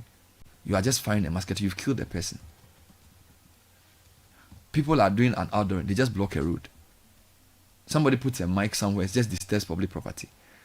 Citizens have to be responsible. We can't build a country just based on governance and politics. Citizenship is very crucial. I was given a lecture last week and I said an active citizen has two roles. He has a vertical role to hold his duty bearers accountable, government, parliament, but he has a horizontal responsibility to make sure other citizens are being reasonable. A lot of Ghanaians are not reasonable. Why do you go and cook next to a road and pour the water on the road? Why do you just sit anywhere and start selling and leave refuse there? For who to clean? Why? And you don't think that's an issue? Why do you do that? Why do you do that? You throw litter anywhere. And you do open defecation in 2025. You should be concerned that you go to a place, you go to a funeral, people don't have places to urinate. So they have to go and urinate next to the road. You should be concerned about that. That people are not so disdained by the lack of toilet. How do people still do open defecation in 2025? Yes, there's government policy there, but there's also conscientization. You're not a dog. Don't do it in the open. Tell people. We have a job to do to educate our people. We have to use the radio to do it. So don't use your preset questions to come and say, you this body,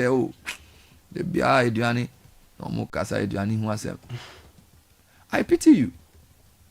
Because you who thinks that everything is about politics, that politics is not even helping you. You're not even getting a post to.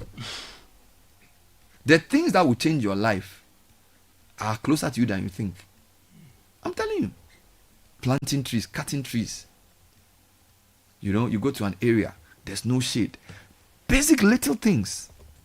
We don't do those things right. Gutters, full of filth. No cleanup process, no sense of responsibility as citizens.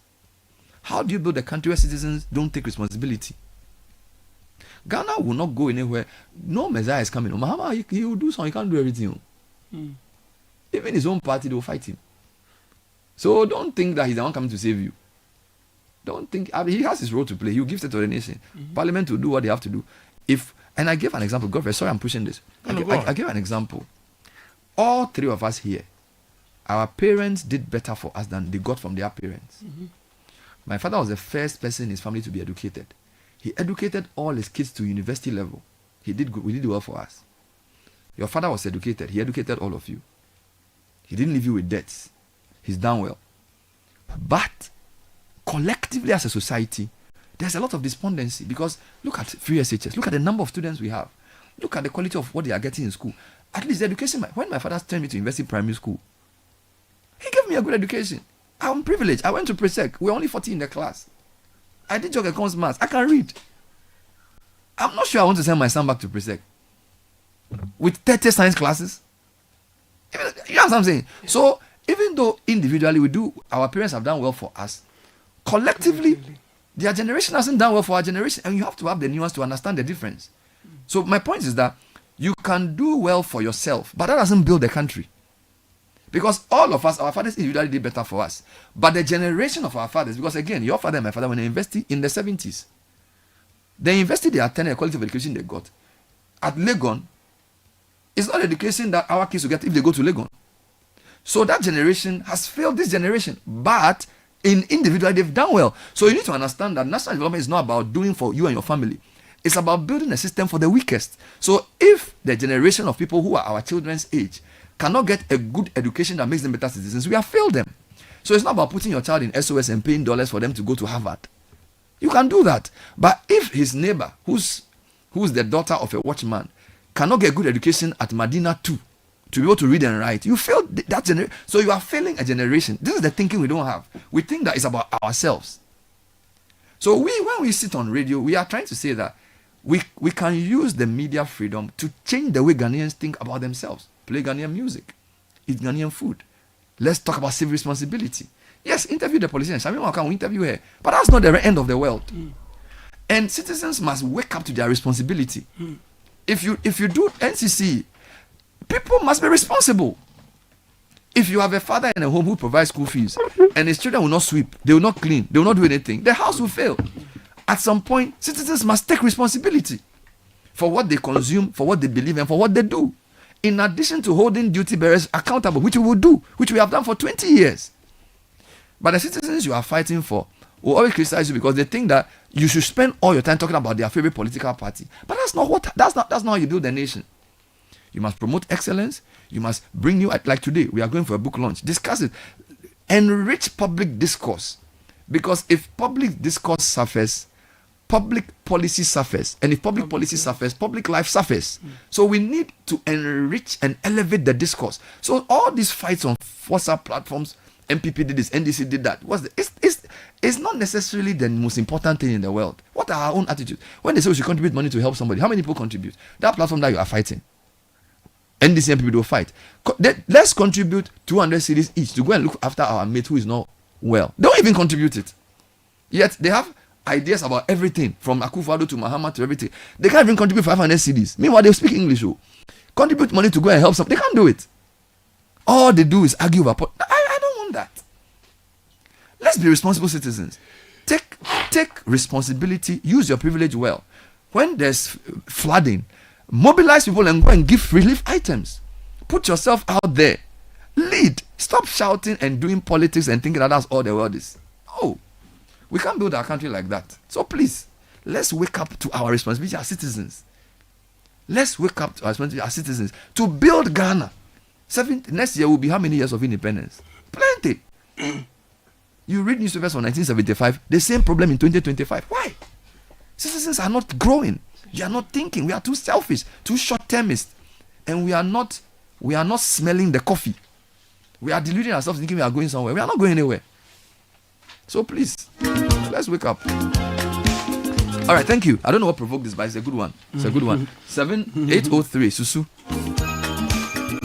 He's here with Tech and Social Media Trends, which is sponsored by who? First Bank Ghana and Telecel send money to Gambia, spent to Guinea, Liberia, Nigeria, and Sierra Leone, and receive same on the Pan-African Payment and Settlement Systems. This is one system that First Bank Ghana is using to help you send money and receive same from these countries. If you want to send money, we have branches across the country. With your cash, go to any of them. Your money is transferred in no time. If you want to receive money, kindly open an account with us and you are good to go. Pan-African Payment and Settlement System is here to stay with First Bank Ghana, putting you first. Please call 0596 921 921 to find out more. Now, if you're looking for the best value data and voice offers that are tailored to your unique needs, at Telecel, we understand everyone has their own preferences. That's why we have the unbeatable Made-for-Me bundles made just for you. Made-for-Me bundles are affordable, customized data and voice packages personalized for you. Dial *530#. Download the Telecel Play app to subscribe to your special Made-for-Me bundle. Telecel, connecting energies. And thanks to Manifest Song. Come on. You've never done live, you've never had to. So far. Thank you. Manifest is solid, Susu Graham, tell us what's trending. Tell us what's trending today. The first and biggest trend is SONA 2025. So the State of the Nation address is going to be happening later. All right. And of course, it's the first one of the new government. So it's an exciting time. We're going to see exciting things. So I think people are gearing up for this news. So that's number 1 and number 3 in the trends. Yeah. So we have some football trends as always. Yeah. But these ones are not so positive. I think a lot of Manchester United fans are a bit frustrated. They got their win, but a few things happened that didn't make them happy. So Dogu and Onana are trending, and in addition with Ipswich. So very tough game for Manchester United, but they got their win. But I don't think their fans are too happy. Yeah. So Rex Omar is trending. Yes, Rex Omar is trending because he's allegedly, because I've not seen anything from the presidency about this, but he's allegedly been made the presidential advisor on the Black Star experience. What is that? So the Black Star experience, if you read Mohammed's social contract, his plan for his first 120 days in government, there's a thing mentioned called the Black Star experience, which is supposed to be a tourism kind of initiative to kind of, make tourism attractive in Ghana. You should make sure all the tourist centers have proper toilets. That's the starting point. And then maybe you can make sure the streets are swept clean. Yeah, exactly. And the behavior of the people at the reception. That's a good starting point. That's so a very good we'll give him his list. Yeah, because customer service is very important. But anyway, there's a Black Star experience in the social contract, and allegedly Rex Omar has been made so he's trending. Yes, so he's trending because I feel a lot of people are like, what's the Black Star experience? What's that? What's the use of this? I'll ask Shamima. I think it's very important. So the interview, you have to do the interview with me.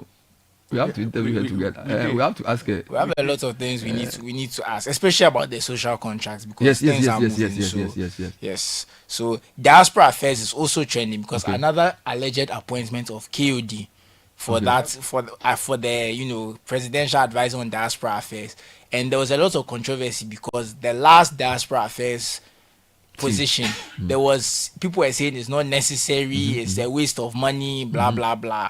So the fact that this new government has also come to continue this has made people very unhappy. The Supreme Court is also trending. That's because there have been various decisions. So there's been a decision involving the Akwetia MP. So I had to speak to Fred about this because my legal knowledge is not up there, so he had to debrief me. So the Akwetia MP has been asked to go back to the High Court and get his hearing done because I think they held him in contempt, and the contempt. No, there were two reports. So the reason it's trending is that I think there have been two contradicting reports from the Supreme Court. Because some people said that the Supreme Court said they will not hear him because he has to go and finish facing the High Court. But another one is saying that the High Court has been asked not to convict him until they finish the Supreme Court. Fred said that he has to go back to the High Court to get his hearing. This is what he told me. So that's what I can say. Like I said, my legal thing is not there. Maybe I need to go to law school as well. You don't have that luxury. Yeah, maybe I need to go to. You don't need to go to law school. Just speak to a good lawyer. You explain it to you. I'll find one. And another Supreme Court case. This one involving our friend Richard Sky. What happened there? So he went to appeal. He's got appeal review, I believe that's the right term. Again, like I said, I need to work on my legal knowledge, and unfortunately for him, it didn't go his way, and he was sent back and told that his appeal was not. Basically, that is simple. So now in tech news, Apple have found a dictation bug that replaces the word racist with Trump. Oh Lord! So they've said that this needs to be fixed. So I'm sure Mr. Trump is not happy because nobody wants to be called a racist, but there it is. At this point, if I did a podcast and even called it Trump, I'll get a lot of listeners. So Trump, I call it the Trump Musk series. Even the Trump crypto coin did a lot of numbers as well. Everything. Now he's threatening the EU with tariffs. Charlie, it's like this is really in the past 10 days. What the kind of things Trump has done? It's the most interesting time in geopolitics. Sided with Russia at the UN and threatened that by April 2 he would deal with EU. And he allegedly has a trade deal with the Russians coming. So it's a very interesting time in geopolitics. We have to do that program. Oh yes. I'm telling you this thing. And speaking of, in fact, Trump is resetting the thing. This is a real reset. And whether for good or bad, I don't know. And going back to another piece of tech news, this one is about Bitcoin. So Bitcoin has fallen 5% to 84,000. If you remember, a few weeks ago, we spoke about how Bitcoin had reached 100,000, and is it 100,000 coins or 100,000? 100,000 per coin. $100,000 per coin, and the price has now dropped to 84,000. If you remember, Sky told us that we are not allowed to invest because of the jurisdiction we are in, and crypto not being legal tender. Well, for those who invested at that time, things have gone the wrong way because, as you can see, it's gone from over 100,000 to 84,000. So people have lost money in the last my worry months. It's like people are spending money on crypto and I haven't even seen some before. I'm losing out. Send me some. But the thing they say about crypto is you have to be prepared to lose everything. So I don't know if that's an investment. I don't want to lose everything. Thank you, Susu. That was Tech and Social Media Trends. 10 minutes past 8. Stay with us. Auntie T, I beg, fix Breast milk go betete Ghana. No gari, no oil, no plantain, just beans then eggs. Hey, brah, that be dangerous combination, no? Problem no day. I fit handle am. For Telecel, with the Bob say everybody gets what they like. That be why Made For Me bundles day. Based on your usage, you fit get your own data and call packages. Fala! Made For Me bundles like the way you want them. That's star 530#. Then buy Made For Me bundles today. Telecel, connecting energies. You're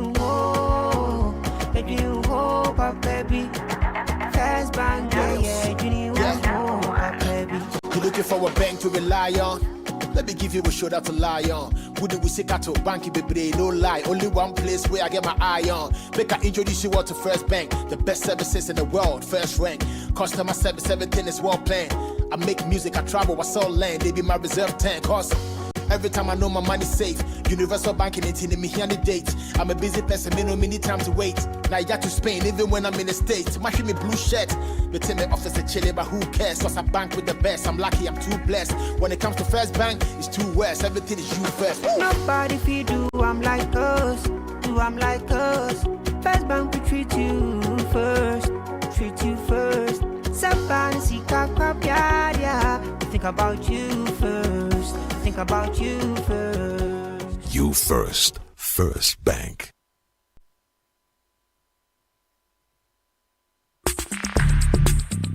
Join the conversation on the Citi Breakfast Show on Facebook at facebook.com/Citi97.3, Twitter at twitter.com/Citi973, and Instagram at instagram.com/Citi973 with the hashtag CitiCBS. Get your glow on with ShopRite's hair and beauty range. We've got everything you need to nourish your skin, love your hair, and look your best. Save on deals like Renew Bath Soap, 175 grams, all variants for 36 cedis, 99 pesos each. And Pure Refreshing Towel Wet Wipes, 15 pieces pack for only 10 cedis, 99 pesos. Don't miss out on our great deals to get your glow on. Offers valid from 24th February till 9th March 2025. Only at ShopRite. Adjoa, Grandma looked very peaceful. I was completely amazed when I saw her neatly presented. She looked just like she was sleeping. You haven't seen anything yet, my brother. You should have seen the care and quality treatment they gave her at transitions. One man, one room, just like a 5-star hotel. Wow. And not only that, we had a dedicated person to guide the family through the funeral planning process. Are you sure? Of course. From picking her up to when we lowered Grandma down, everything was completely stress-free. They had all the needed funeral services, caskets, hearse, chapel, and so much more. This one, dear, no family fights after all. I'm so happy we made a right decision to use Transitions. With Transitions, your loved one gets the best of care while the family enjoys a stress-free funeral planning process. Call us now on 0302-634-706. And no, did I tell you they are affordable? Transitions, the funeral people. Is your home and office protected against crime? Trelidor, Africa's strongest burglar proofing, provides fixed and sliding burglar proof solutions for homes, shops, and offices. Trelidor has given Ghanaians peace of mind for over 20 years with the highest international standards backed by a 5-year warranty on materials and workmanship. Choose Trelidor. Call 0561 24 24 24 or simply Google Trelidor for more information. Trelidor, Africa's strongest burglar proofing. You are starting life, you want financial freedom, you know where to go. For your child's education, financial freedom, we got solutions just for you. For your retirement plan, employee wellness and benefits.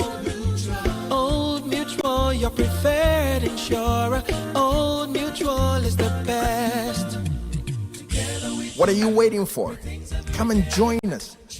Call us on 030-7600. Old Mutual. Do great things every day. Do great things every day. Do great things every day. From back in the day, when Afro hair was trending and children had to queue to play Kojo's video game, Fun Milk was always irresistible. Today, it's the after-school source of refreshment for you stuck in traffic and for us looking to cool off under the sun. The invitation is always that sound. So, whatever your choice, Fun Milk quality products keeps you cool and refreshed. Fun Milk triggers so much fun and excitement with just a blast of a horn. Fun Milk, spreading joy to everyone. This advert is FDA approved. This is the Citi Breakfast Show, the city's biggest conversation.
So it's 17 minutes past 8 on the Citi Breakfast Show. I've received a lot of feedback for what I said about citizenship, and I didn't say it because I wanted to make a whole discussion out of it. I just feel like we need to be more responsible as citizens, because a lot of the comments I get from people on how Ghanaians are letting themselves down, poor customer service, destroying public property. Politics is great, it's good, but let me tell you, we can't build this country if citizens don't wake up to their responsibilities too. And I think that it's something we need to preach as citizens too. Okay, help other people to do better. Right, so let me do 2 quick LPMs. Yes, then my guest is already in studio, fully clad for presidential duties. Yeah, man. Yeah, man. Charlie, Hajia, Naam. you are ready for President Mahama? We are. Aren't you ready? In all your glory. Oh God, it feels so good to be in here, Bernard. It feels so good. The energy has just descended. Come back. The spirit is taking over. When you give Shamima a mic, she will do an interview right now. Straight. Yeah, when you give Shamima a mic, she will do an interview right now. I remember 2016, we brought you back to do and that time you hadn't done it for a long time, so we set up some 2x4 studio here. Charlie, the lady sat in the chair, and before you know, full interview. It never leaves you. Anyway, before we talk to you, let's pay our bills. Otherwise, yes. So, Bernard, if you're ready to drive innovation and take the next step in your career, apply for Ashesi University's master's program, which combines world-class education with African relevance. Regardless of your career aspirations, an Ashesi master's program equips you with the skills, ethics, and network to lead boldly. Applications are open for our 2025 cohorts. Please learn more at ashesi.edu.gh. And if you are looking for litigation-free land, please contact Royal Kingdom Estate. They specialize in land acquisition, construction, design, property management, and much more. They have properties in prime areas, Accra and Ebri. Land starts at 90,000 cedis. They have flexible payment plans, affordable homes, 2 bedrooms, premium furnished apartments for short rentals in East Airport. They are at cantonments. Call 055-755-5909, 0272-778880. Royal info at Royal Kingdom Estate is the email address. Royal Kingdom Estate, building communities, nurturing dreams. So our guest is let me get the full title, Deputy Spokesperson. Presidential Spokesperson. Deputy Presidential Spokesperson. So your boss is a minister, but you're not a minister. I'm not. Okay. So you work from the presidency? Yes. Okay. Yeah. So what do you do? What's your job? Oh, Bernard. We just want to understand it too. So you talk for the government? So all comms, yes. All communication? Yes, all comms. So as in radio, TV, all the mediums? Internal too. Communications, yes. So it's our primary duty to keep everybody within the presidency updated on what's happening in government, and also relating to the various ministries, department, agencies, and bringing back the relevant information to the presidency. I mean, it's a presidency that seems to want to be hands-on, and the structure that is being evolved would speak to that. A very involved presidency that wants to know what is happening everywhere. And so that seems to be the structure. So there's no information ministry, but essentially your boss is functioning like an information minister. You could say so. You could say so. We had a DEBA at the Ministry of Information, the former defunct Ministry of Information, because we had to speak with the staff of the Information Ministry and the Information Services Department. They turn 88 years next year. In fact, they are one of the longest institutions. Yes, they turn 88 years next year, so they will be commemorating that. So yes, the staff of the defunct Information Ministry will be absorbed into, they will be seconded to other institutions, but the ISD remains, because the ISD is going to be a core part of the new structure of government communication, strengthening them with the requisite, facilities, and they do have quite great human resource. I mean, and what you're doing currently can be scaled up and ensure that there is really very quick, responsive institution that is disseminating government information across board. So yes, Felix remains the Minister for Government Communication, and that structure would work with the Information Services Department to deploy information across the country. I think the NDC has never really liked the information ministry on its own. It's always preferred the communication umbrella. Yes. And I think the president himself at some point was a communication minister. Indeed. Who at some point was also almost like information minister in a sense. So the ISD and the people, they are okay. They are not. They don't feel like their jobs have been taken from them. No, they are very much okay. I mean, we are working with them to roll out all these activities that are coming up. They are all part of it. They are part of all meetings. But how's your transition been? Because I've known that you did campus politics. Yeah. A lot of people with the campus politics are full politicians. But for many, many years, you were in media, and then you moved into activism. Yeah. So media activism, civil activism. So when did you decide that, Charlie, now I have to throw my hat into the full political ring? It's been a long time coming. You know that the interest has always been there. Yeah. But I guess the time wasn't right as yet. For a woman, I think there are a lot of choices you need to make in life. And for me, I was quite grounded in what were my priorities. And I needed to do the needful before I release myself. Yes, I get it. Yeah. To do the wants. So you needed to fulfill the family side, build a family, to do that. and then stabilize. Yeah.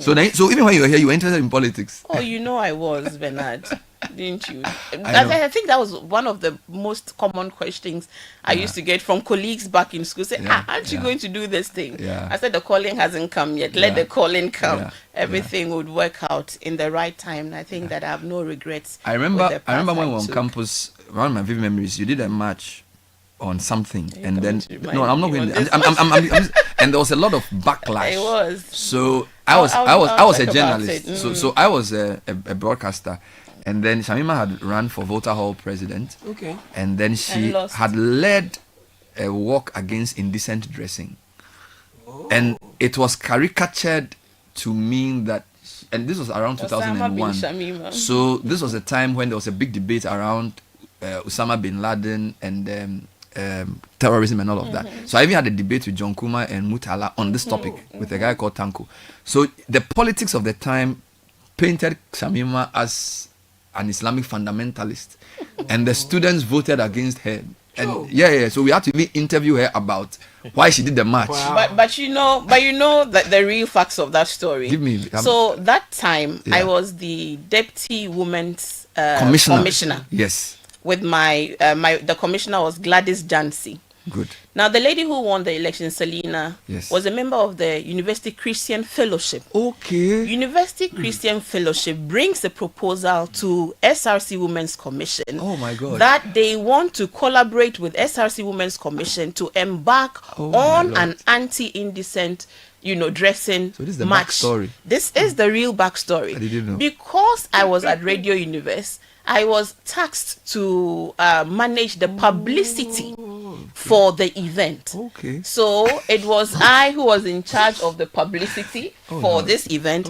Mind you, Bernard, I didn't even participate in this match.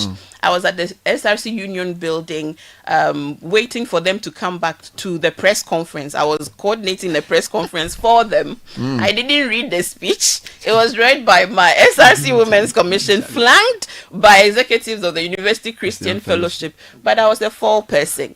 And because later on in Volta, as I was going on, but you went to organize this match. And the lady who won, so that's why sometimes you feel that it's really not about that, because the lady who won that election was actually an executive of the Christian Fellowship. Clearly, there from was a where lot, the idea generated. It's okay, let's not open the I wanted to bring that question to say more like baptism into leadership, understanding that you can be misconstrued, you will suffer for positions you take, and that you can suffer and eventually still succeed. I mean, that's for me, that the thing. It's not even about pointing, because as a journalist watching that, I was like, how did this become about Shamima? Of course, I cannot say I support you. I'm interviewing you, so I just follow the sentiment. But that was your baptism of fire. It was a baptism of fire. And yes, my billboards, my flyers had drawings. So in some flyer they drew a beard around my face. The Vandals. And then wrote The Vandals. Bin Shamima. I don't know what you're talking about. You don't know what you're talking about. And I'll say something. At the time, I remember, because she did this afro hair. She hadn't put chemicals. So they would go and draw and put a turban on the head and say Osama bin Shamima. Okay, so she lost the election. But you still were involved in activism. I became the local NUCS president the following year with I forget the name of that president. And so you did good. So, but how are you accepted in NDC? Because you've been on air, you've interviewed hard interviews. Yes. And we've been on air, we've dealt drastically with both NDC and MPP. So when you warmed up into NDC and you started appearing on platforms, did you feel some internal, there will always be media people? You've done all your things. Now you are here to say, how did you? What happened? There would always be. But I think it's the people who are on your side that matters. And for me, I was very grounded with the people who were on my side, and they were quite significant, and the roots were deep. And so I think that those internal whisperings didn't, to a large extent, affect my own personal commitment to the cause. But did your media background help in the way you were accepted and how you've risen pretty fast? Tremendously. I would say that the media background gave me some level of social capital, and also because of all the work that I've done. I think anybody who is a keen follower of my trajectory knows that even in the media, I did a fair job. And I always say that there will always be more questions for a government in power than there will be for an opposition. That is the natural course of affairs. And to the extent that I was behind the mic at the time that the NDC was in power, it means that they would feel the brunt. They did chop fire, and rightly so. So today, when I come up and I speak that, having experienced both the NDC and MPP in power and in opposition, I am of the considered opinion of the issues that we held them accountable. The NDC is a better representation of the people than the New Patriotic Party. And I've come to that decision based on that experience. I mean, we are here, you are on air, you will receive text messages. So if we're talking about people who are actually, what's the word? They are more open to criticism. I think all of us more tolerant to criticism. I heard you on a rally in Tamale say that it was in not as many words, but you're basically saying that President Mahama is also one of the reasons. You you beyond NDC, you said Mahama is more tolerant, has a better plan. Did he play any role in your integration into NDC? And what is it about him that made you believe that this was a time to come out openly into politics? If not now, then when, actually. I think that it was a potpourri of reasons that all just cooked at the right time to make the decision very easy. Like I referenced earlier, I was ready for it. The candidate was a great candidate. The vehicle was a vehicle that philosophically I aligned to. You know, at a very intrinsic level, given my own, you know, background and family and all of that. So I think it was just the right time, and the stars aligned at the right time, and it was very easy. But how different is Mahama now that you work with him from the Mahama we interviewed or saw from the back as journalists, probably from 2000 all the way through? I mean, when I was in Legon, people said Mahama is a great MP. They liked him a lot. And then they were tipping him for running mate when they gave it to Mumuni. Then in 2008, when he was named first, I had friends in MP who said, Charlie, if they give Mahama, they will vote for NDC. So he had that crossover appeal. But then from 2012, he started having a lot of challenges. MPP dealt with him a lot, Doomsaw. And then he lost in 2016 quite ingloriously. So his stock had sort of fallen. And then 8 years later, he's back and he's won the whole election. So has he changed as a man? Is it the same Mahama? Just talk to us a bit about discovering more about him. I think in terms of his persona, he's been quite consistent. My first experience with him, Bernard, was actually when I started Radio University. You know, I started Radio University level 100. Yes. My first external event to go and cover was at the Ministry of Communication. You know, so this is 1999. It was 99 because he was 99. Still deputy. Yes. You know, it 99. Must have been 2000 because they lost that 2000 election. 99, 2000. Right. So when we went into that conference room, Spio Gabra was to address the media, and he asked that they should go and call John Mahama to come, his deputy. So he walked in, and my first impression as a young 19, 20-year-old was, oh, wow, this is a very calm-looking, politician. That was the first time I met him at the Ministry of Communication. Reporter, sent by Alaji. Isn't it all weird? Sent by Alaji. With your brown paper. And my foray into politics will be to actually work with him in a communication capacity. 25 years later. I think we've come full 25 circle. Years later. Yes. And I think his persona has been quite consistent because I started following him when he used to come on media, platforms, speaking with the President Akufo-Addo. They were all pundits at the time, and I always used to admire his calm expression and dealing with issues with no emotive expressions or anger. I never witnessed him at a point of exasperation. He doesn't show public anger. Hardly. Even in his words, even when his words are biting, you wouldn't feel aggression from him. I don't know if you I've noticed that Mahama has never I've never seen him lose his temper in public. It's very even tempered. Very. Is that a mask for, because some people like that, they're dangerous. They are dangerous. In what way? Yeah, because I've never seen him, because I've watched interviews. There's this famous interview between David Ampofo and Mahama and Akufo-Addo. And Akufo-Addo has a lot of punches, but Mahama has this calm demeanor. Bring it on. Yeah, so is it I think behind the scenes, if he gets you, you finish you. So no, I think that he's a leader who is he has his wits about him. It doesn't make him weak, because when he needs to strike, I think he does. And everybody who works with him knows that you don't take his leniency as a weakness to do, as you please, because he will put you in your place if you deserve to be put in your place. So I think that a lot of things worked against him at the time that he came into power the first time. It was the second term of the NDC, and this 8-year cycle didn't work really for him. And the issues of the time, again, and I keep on saying that no matter how much you justify your interventions, people will always assess your performance based on how it reflects in their pockets. The economy will always literally be translated to what I feel in my pocket, what I feel when I go to the market, what I feel when I go to access health and education. So ultimately, those indicators for decision making are justified on the side of the people. So it was the situation at the time that didn't quite work for him, and he was almost at the end of the second term for the NDC, but now with the benefit of hindsight and of the same things that he was criticized for, and what we were offered by the New Patriotic Party and what they were able to deliver,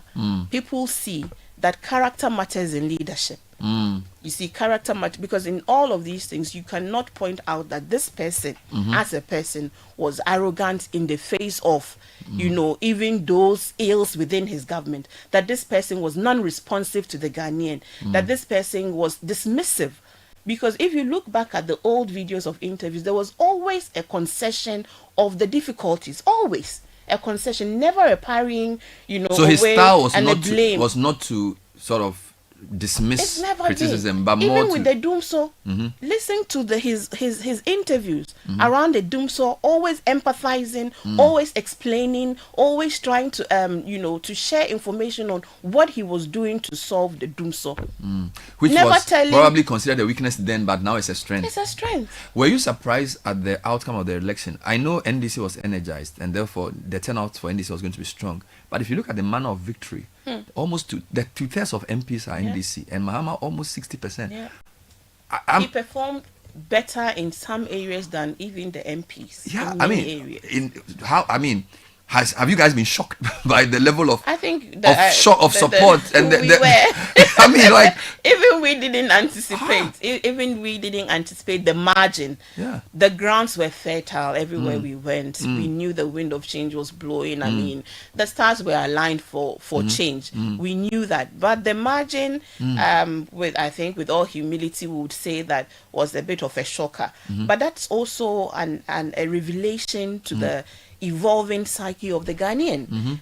You can't take this is the same Ghanaians that voted us out by a 1 million margin, that also now voted which reduced to 500,000 cities, 500,000 votes for the Nana Bawumia second term, and now 1.7 million.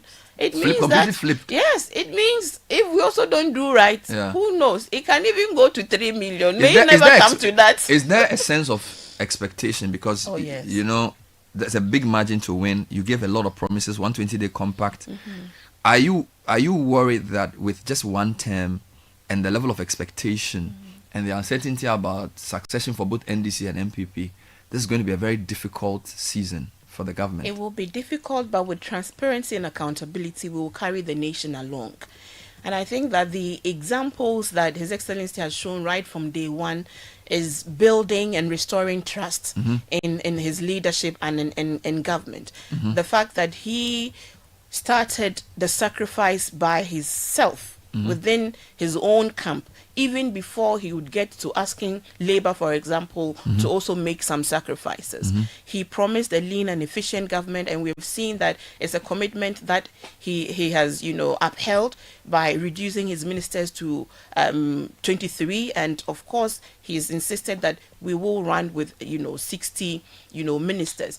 People have said that, oh, how about the staffers at the presidency?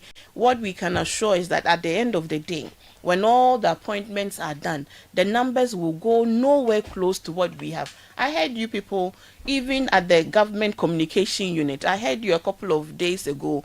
I think it's a couple of years ago. That video, you mentioned, but it came back recently. So that video was 2021 January, and it's been caricatured and misplayed. But we were talking about the previous government and the number of people in the communications unit alone. And when you go to the Flagstaff House, there's even no space, so you wonder where people were sitting. So it seems people were just giving positions to then go and use to do whatever that they want, because there are no enough seats and offices at that presidency to have accommodated all of these. So by the way, how many people work with your unit since that matter has come up between you and Felix? And so far we haven't even set a full unit up. We have about just 10 people working. 10 people working now at the government communications. Yes, 10 people. 10 people. Me, Felix, a few researchers, because the structure is still being evolved. That is what we have so far. We don't anticipate to go above a certain small minimum. We don't. There was some pressure on Mahama when he appointed some people. For example, GRA boss, they wanted him to remove the guy. There have been some angst around agitations for appointments. What is his mindset around some of those internal disquiets that some of his nominees engender? Like some of the people have been unhappy. One, there is an acknowledgement of those sentiments. There will never be a disrespect to the sentiments, but there's also an openness in allowing people to express themselves and to also explain some of the reasons where it is required to be explained, but also a general appeal to trust the process. To trust the process. This is the person that you have entrusted the leadership of the party with. This is the person, he's the #1 foot soldier. President John Mahama has done more work than anybody in this party consistently over the period. Because in an electioneering period, he will traverse more spaces than anyone. And when he goes to all of these spaces, he speaks. You said sometimes, yes, as part of the entourage, you will go to some of these places, but he speaks. He has to speak at multiple events in a day. So if there's anyone who has a real feel of what being a grassroots politician is, it must be the man who started as an assemblyman to a president. It must be him. So there's never a feeling of disconnection to the real sentiments on the ground. And if you just give him time, it's been just 50 days. If you give him time, in the fullness of that time, you would see what he intends to do. And the signs are already there. If you see the appointments that are coming, the youth that are getting positions, the young women that are going into various positions, there is a real commitment to act. But there's also a reality that you will not be privy to all the information that he has, that he needs to make decisions with. You as maybe an ordinary member of party, even us as officers, are not privy to everything. All the dynamics. It is, you know, on a need-to-know basis. So you must trust this leader that Ghanaians have given this resounding mandate, that he himself will not do things that will cost his legacy. He has a 4-year legacy. He calls this his legacy mandate. So he will not deliberately do anything to cost him, you know, any distress. Without reason. It's 8:42. We're talking to Shamima Muslim, who's the deputy presidential spokesperson. Myself, Godfred, and Caleb are here. I'm sure I have a few questions. Yes, so I wanted to ask, you know, Godfred in ages. Yes, because you've been busy. I wanted to ask, speaking about these youthful appointments and the mood of the man and the persona of the man, what is the message to these persons who have been appointed? Because there are those who have said that even in the early stages, some of what we have seen on social and other places is not reflective of the persona that you described. And so what does he tell? Can you elaborate on that? Are you talking about like the guys who enter with supporters following them into the office, taking videos? Yes, I just want to also understand the mindset of the president in when he talks to these people and sends them out. But the way they are carrying themselves is like they are some fulfill the 4-year legacy mandate that you're talking about. Like played them at ITOP. Thank you. I mean, for that. Yes, you're right. It's a 4-year mandate. There's an orientation that is being planned that will comprehensively bring, because people have had to take office almost immediately. You would see that they probably haven't apprised themselves. And you know there's going to be a code of conduct for public officers unveiled very soon. It's almost ready. It will be unveiled. And at the task force meeting that the members were tasked to quickly finish that code of conduct, it was very clear that this position is like a revolving door. Once the conduct becomes communicated and you are aware of what you're supposed to do and not to do, when you breach, you face the consequences. And I agree that there's a fine line we need to toe. You see, yesterday there were a lot of people who massed up at the party headquarters, looking for demanding jobs. You see, so there is a certain energy that you need to allow to be dispensed to ease people's tensions. And so after the win, we had won an election by a massive margin. Some of these key individuals rallied mass support from youth. So when they got positions, there was this excitement around them. So when the people come around you, you cannot sack them. So you need to allow a certain avenue for expression.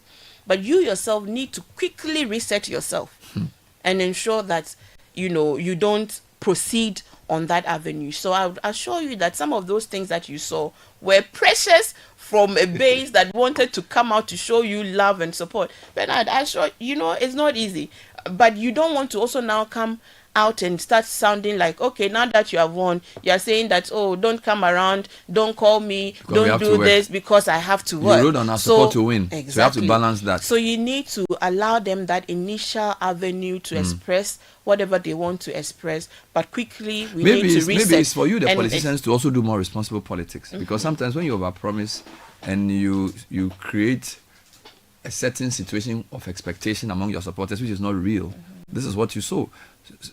This is what you reap. So I don't know what you think about that. But to be fair, is I'm not sure about we're creating, but because every shift of power necessarily means that expanding opportunities and sharing those opportunities. Because this democracy, it's about shifting the power base. So once one power base exits, another power base does come, and it requires that members from within rightfully expect certain opportunities. So that is not a miscommunication of what comes with the win of power, but the management of those expectations must also be communicated in a way that you are not telling people that don't expect anything, because it is our duty to expand the opportunities and ensure that people, if you don't even get positions, but you are able to participate in the economy and you're able to, get dignified work and income or whatever it is that you want to do. And again, building on that, how then do you and the president then, for that matter, if you can share some insight on that, how does he navigate that path also of, he won a massive mandate. The interpretation of that mandate in some quarters is the NDC won an election. But that mandate obviously could not have just been won by, base. So how then do you connect with that base that might not be significantly called loyalist sympathizers, but just voted based on what they felt at that moment? Who sits back now and feel like, okay, it looks like we no longer matter? For example, civil society was very key in this election. Now the base wants to control what the government does, whilst there are people who are in the middle who supported NDC but prefer a certain style of government. That tension is basically what he's asking about. Right. Civil society, I'm not sure. A lot of civil society supported NDC. Yes. So my point is, they may not necessarily be as vibrant and aggressive in what they expect, like foot soldiers. So foot soldiers want you to do certain things. If you look at the committees that we have set up, you would see a government that is showing indications of being open to expert voices. From the Constitution Review Committee, which is headed by a known, critic of government. And to be fair to him, he's been quite consistent in his criticism. So, HKC Prempeh. So, he does have some integrity. If you look at the Council of State and its representation, that includes a former, Chief Justice. If you look at those other committees, the Educational Committee that was set up, the National Economic Dialogue Committee that is, set up, led by Dr. Ishmael Yamson, that is a reflection of where we want to go as an inclusive government. Even though some party people may not be happy with that. They may not be happy. And so sometimes the media must also help us. When you see these things, the pressures that are coming from within. So perhaps also highlight the value this inclusive nature would have for a party, because it's 4 years. And if we do the right things, we can perpetuate a renewed mandate, another renewed mandate. If the prophets are anything to go by, if we do the right thing, 16 years can easily be for us. So that's what you need to say to your foot soldiers. So they should allow you to govern reasonably and not govern like NDC is the only. And that does not mean that we will not create deliberately, intentionally opportunities that will also make them feel like their government is let's talk about a couple of big things. So the public sector sacking has been quite controversial. The people appointed after December 7, the TUC have said they think this is not the right thing to do because some people had been processed what's the response to this? Because it's like you are saying you want to create jobs, yet you are sacking people. What I'm going to say is that a reset requires a reflection and a review of processes. A review of processes is not an end game. A review of processes would lead to a renewal of some processes to begin. So people should not be fearful at all, because we really need to do a lot of reassessment of some of the things that have gone. You know, this issue is not a current issue. It started during the transition period, when information was coming to us from within these institutions and agencies that there were unusual promotions happening. There were backdating of contracts happening from 6-month probation to 3 months. Even the payment of people for those backdated contracts that didn't actually work for the periods that their contracts had been backdated for. So we're getting all of these things, people being promoted quickly and above their grade, given their number of years of work in those institutions. We are not in government. What do? We issue a cautionary release, that please stop these things, because you yourself know that a couple of years ago, when similar actions were taken that were not even in the numbers that we were reporting, you spoke against those things and indicated, in fact, reversed a lot of those actions that were taken, which also transcended the periods before the elections. Okay, so if you must be consistent in what you expect. If that was the example that you wanted our governance to go, you should have been consistent. So as we have been speaking, we have not said we are sacking people without any recourse to further action. We are saying that we are reviewing all these cases, especially from 7th December. From 7th December, all those appointments and promotions will be reversed until a real assessment is done. If we require to reopen and re-advertise for those positions, you only just need to reapply. And I can tell you that His Excellency's government is a fair and just government. Those who have qualified, who genuinely earned those spots, will re-earn those spots. But let me also add, those known political appointees, you see, this is an election that we have had, Bernard. It is a shift in power base. Let me repeat that. It must mean something. Those, political appointees who were even very active on social media, criticizing and campaigning for their party and the party's programs. Nobody in good conscience should tell you that your time is up, resign and go.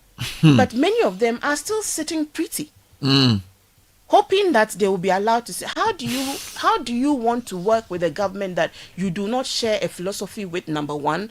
Two, that you actively use your platforms to campaign against? Why do you want to expect good behavior from a government when your example does not tally with that expected this has to be on behavior? That's not case fair. By case, right? Yes. So if I'm a chief director of a ministry who is not known to have done any politics, I hope my job will be secure, because I'm serving the state. Your job should be, and that, how many chief directors? No, I'm just asking. I'm just so you're saying that civil service positions that will not be touched. They will not be touched because many of them have worked through different governments. So you cannot come in unless you are a civil servant that did not, behave properly, and there's trail to show for the work that you did or how you did not behave now properly. We have a few minutes. The State of the Nation, he's had only barely 50 days in office. Yes. So what is he going to report? Is it more the extent of the difficulty he's come to inherit, or I have actually done something 50 days that I'm coming to talk, because 50 days is pretty short time, right? So I'm happy that it's pretty short time generally in a country's life to report on results or impact. Yeah. So it's not impact that we are measuring now. It's input. So we're going to hear more of what inputs we are making thus far to ensure the reset. The economy is key on the agenda, and it cannot be an MPP economy or an NDC economy or a media economy, but what do the books say? And again, just to repeat that whatever we would hear today is not going to be different from what we know of the state of the economy, because we reported the economy, the media reported the economy, people felt the economy in their pockets. So His Excellency is not going to come and remind people of how the negative effects of the the economy from the past 8 years and even now has been. We will not be reminding Ghanaians of what pain they have been through. It's going to be perhaps we are giving life to the stories by communicating the data as we have come to see it, the statistics as we have come to see, which is a bit different from what the previous government some of put them out. Because government will always tell you the story that they want, Bernard. They will always tell you, but half of them are verifiable facts that so there will clearly be a departure from the narrative of the former president, where he says he's living a robust economy, he's living $8 billion in reserves, and that the recovery is on. Amin has been saying this. The President Mahama will not. He will give you a broader picture than that. A different picture. He will give you a broader picture than what was communicated. Because story, data can be used to tell a story. You can deliberately avoid some parts of the story, so the story can look, beautiful. So you would hear a fuller picture of the state of our economy.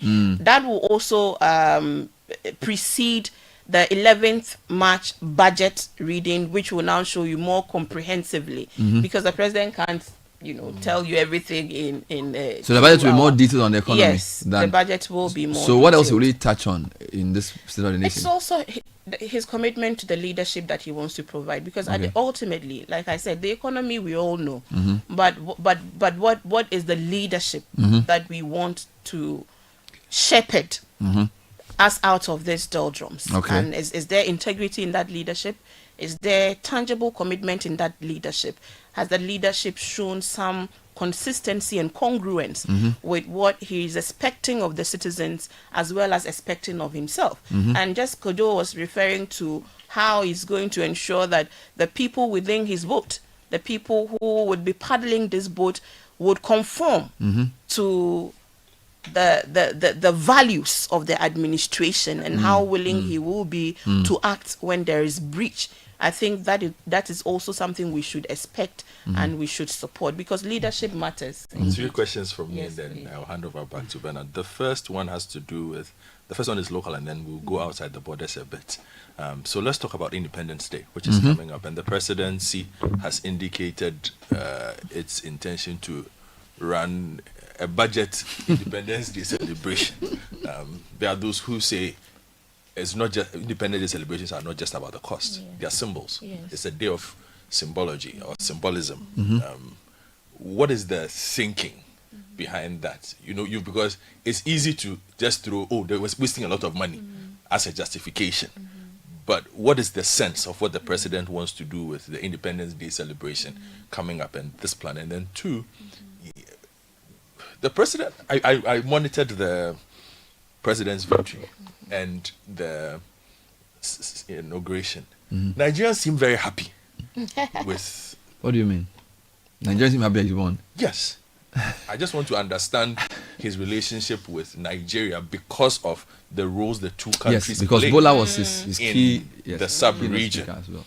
And then the third one, of course, a very unstable period in the sub-region. A lot of things happening recently. Burkina Faso, looking at food security, have said, look, we are not exporting cereals, and we know we rely on some of these things. What is the president's thinking around the ECOWAS situation and the AES, Alliance of Sahelian States, who have moved away? What is he thinking? Right. Quickly starting with your last question first. The president was in Ethiopia for the AU conference, and he was also before that in Brussels for a security conference that he even chaired a session on.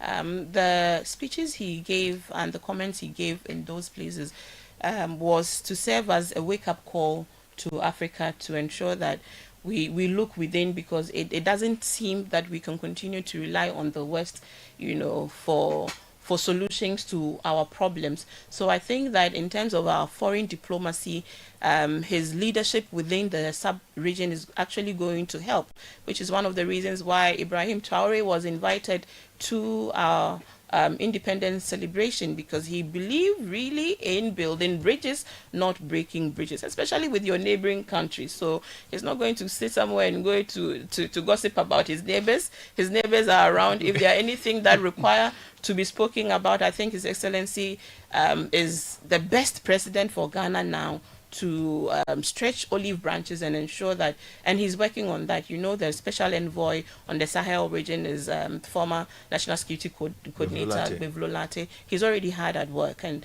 we need to be at peace with our neighbors, and we need to be able to strengthen that bond of friendship that would also ultimately help us. On the issue of Nigeria and their love for Ghana, there's a love-hate relationship between Ghana and Nigeria, but I think that ultimately it's all about the love. His Excellency, again, there were a lot of Nigerian dignitaries. It wasn't just the political elite. But you know, he always tells a story of his stepmother being Nigerian, right?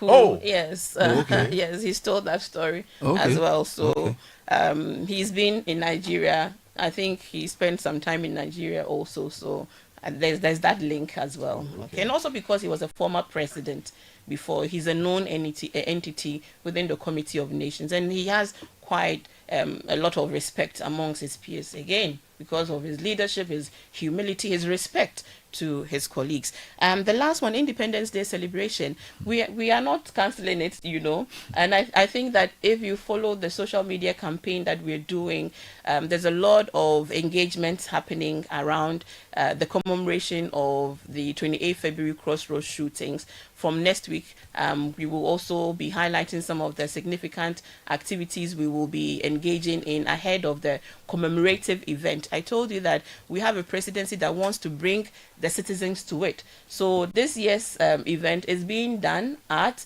the forecourt of Jubilee House, and we are bringing a cross section of Ghanaians, some who have never been to that place before, to have a feel. School children will come to the presidency and have a feel. He wants to demystify the presidency and show that the presidency is about service to the people. And you're right about the significance of such national celebrations. We can never discount that. And so, like yesterday, there was a conversation about the evolution on Twitter. It was at the instance of the communications at the presidency that we should create new platforms for young people to connect with the Independence Day celebration. There's a very huge disconnect. So we're doing a lot of social media engagements. We are telling the story of 28 February 1948 via visuals on social media about the 200 ex-servicemen, what they did, how they laid down their life, and whether today we would do that, we'll make similar sacrifices. And the general evolution of civic protest, how has it changed? Yesterday we had that Twitter space conversation where young people, Kwesi Pratt were there giving us the history of protest in Ghana. Angela Dwamina was on, Mary Ada was on, Oliver was on that Twitter space, and the young people on that, they were out, but the history that they didn't know. So I think that innovatively there are ways in which we can create alternative platforms that actually become meaningful to connecting the youth of Ghana to their history, than expending huge amounts of money to go and do a one-day event at an international conference center. Of course, when things get better, if we think we should still do that, but I think the jury is that that many hours of young people standing in the sun is of no Caleb, read a few comments. I know you have to get to Parliament before 9:30, so Caleb, read a few comments. And then we see. So, Kwesif Aqua from Sakumana is asking if the president will continue with the pension of the previous government, speaking to foreign media and not availing himself for interviews with local media houses. He won't. Right. No, he won't. So he'll do local media interviews? Oh, he will. He will. Okay. Regularly. Hope so.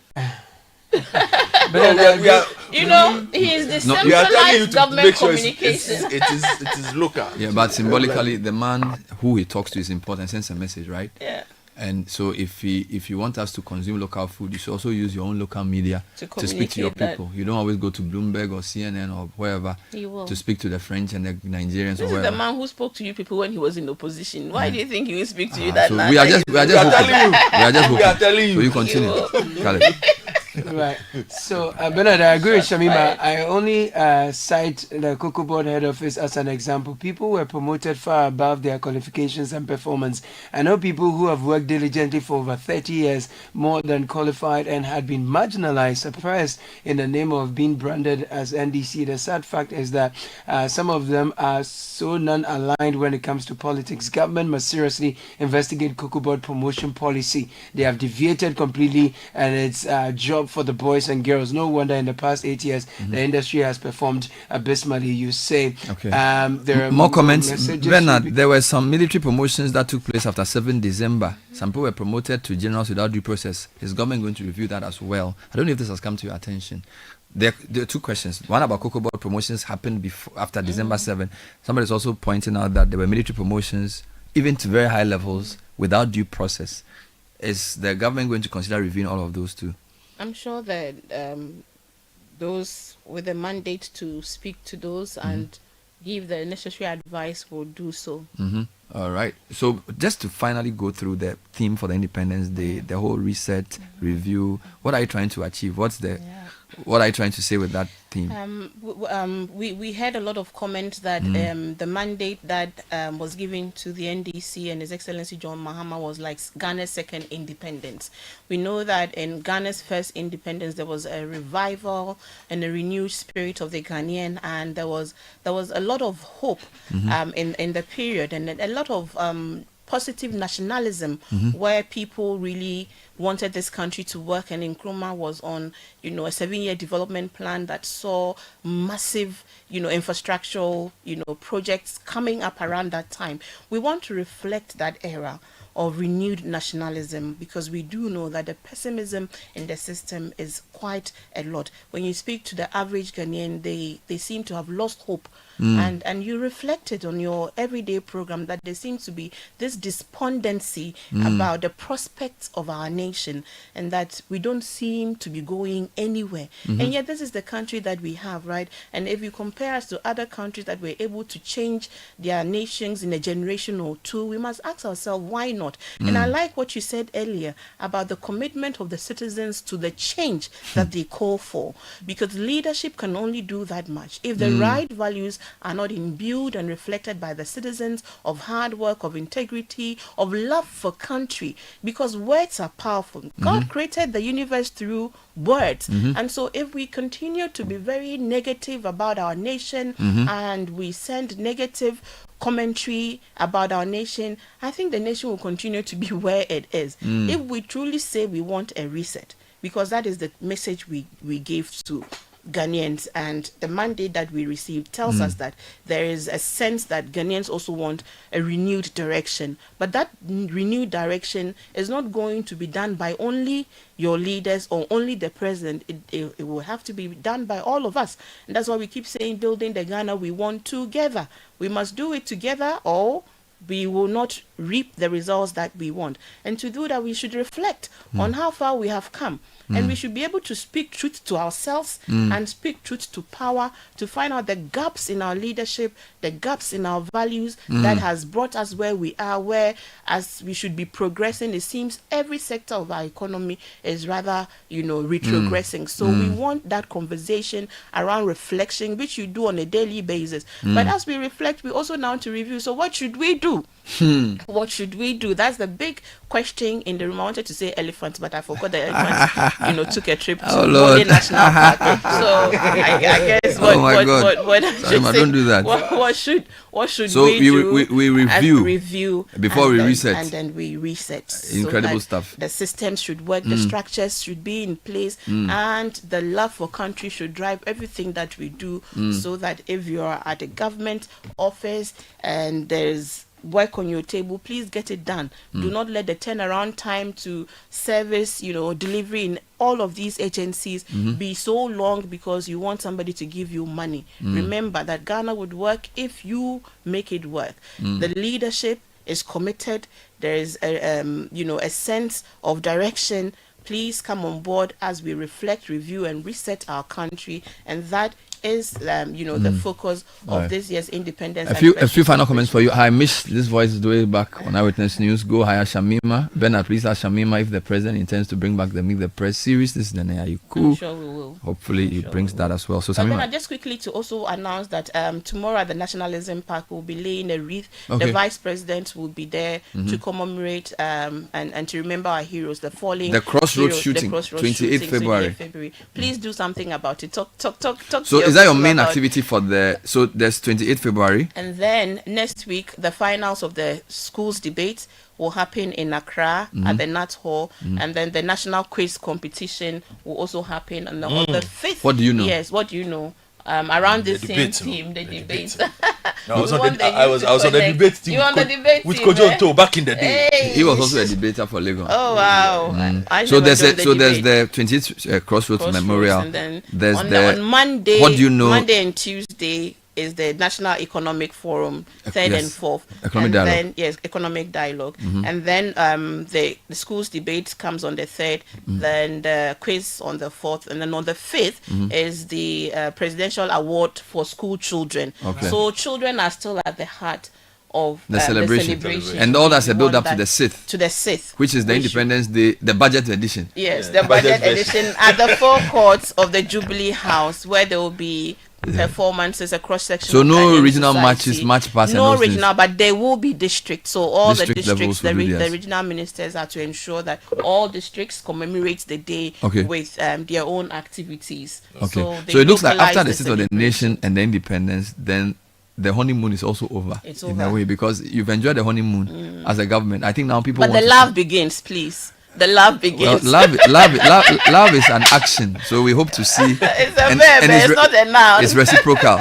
Yes. But we wish you well, Shamima. We really wish you well. You've made all of us proud with the way you've sort of moved in, ably performing, and we pray that it goes well. Thank you. And as you know, we will ask you the hard questions. I know you will. And we'll always be fair and objective.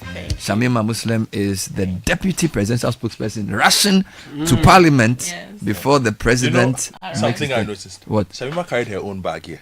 Oh, of course. So she should tell her other people that they should carry their own bags. Well, these people should not be carrying bags. They should always carry their bags. Yes. Do you know there's this forceful nature? They want to take your bag. Everywhere. I want to open your door.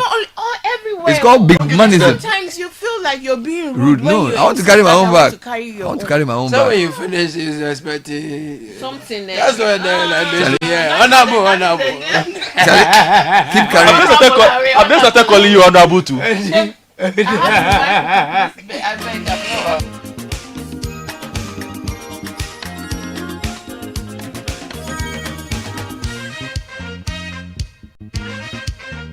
This is the Citi Breakfast Show, the city's biggest conversation. Electroland Ramadan promotion is here. Get unbeatable deals on top brands Samsung, TCL, Media, and NASCO. Get NASCO 166-liter top mount freezer at 3,999 Ghana cedis plus a free flask. NASCO tabletop freezer starting from 1,999 Ghana cedis plus a free flask. NASCO chest freezer at 3,899 Ghana cedis plus free NASCO deep fryer. Get our Media 198-liter chest freezer at a whooping discount from 5,249 Ghana cedis to 3,999 Ghana cedis. For 4,499 Ghana cedis, you can get a TCL bottom mount fridge plus free NASCO meat grinder. Get our Samsung top load washing machine at 6,499 Ghana cedis plus free NASCO deep fryer. Rush to our showrooms and authorized dealers across Ghana. Call 0503 159 739 for inquiries. Electroland, home of affordable luxury appliances and electronics. In the Chest of a Woman, a stage play written by Efo Kojumaugbe is showing again by popular request. It's sensational. It's hilarious. Enough! You slept with me. I never slept with you. You had me. I never had you. You're lying to the theater, John. Hey! Sakura Fonen Trodia. Join Clemento Suarez, General Intatia, Akofa Ijani, Bella Samoa, Edina Matachi, and more on 28 February, 1st and 2nd March 2025, 4 p.m. and 8 p.m. each day. at the National Theatre. Tickets are going for 100 Ghana cedis for students, 200 Ghana cedis for regular, and 300 Ghana cedis for VIP. To purchase tickets, dial *713*33*10#. Supported by AE Cinemax, Enterprise Insurance, UNESCO, McPhillips Foods, and Verna Water. In the Chest of a Woman returns bigger, bolder, and better. Powered by Africa Arts Network. Dear home, no interest for 2 years. Are you ready to step into your dream home? With Lakeside Estates' exclusive offer, you can own your own home in just 2 years with no interest payment. This offers you affordable payments, flexible home purchase plan, quality homes, and lifestyle change. Choose from a variety of beautiful homes in any of Lakeside Hills clusters. Your future awaits you. Imagine living in a home you love with the freedom to invest in your dreams without the burden of interest. As your CIMG Real Estate Company of the Year for the 4th time, we offer you hassle-free home acquisition. Call us today on 020-477-5043 or 020-477-5042. Don't miss out on this incredible opportunity. Call us now to learn more and schedule a tour for our available homes. T&C supplied. Make your dream a reality. Lakeside Estate. Quality homes for all. Join the conversation on the Citi Breakfast Show on Facebook at facebook.com/Citi97.3, Twitter at twitter.com/Citi973, and Instagram at instagram.com/Citi973 with the hashtag CitiCBS. The Citi Breakfast Show. Rise above the noise.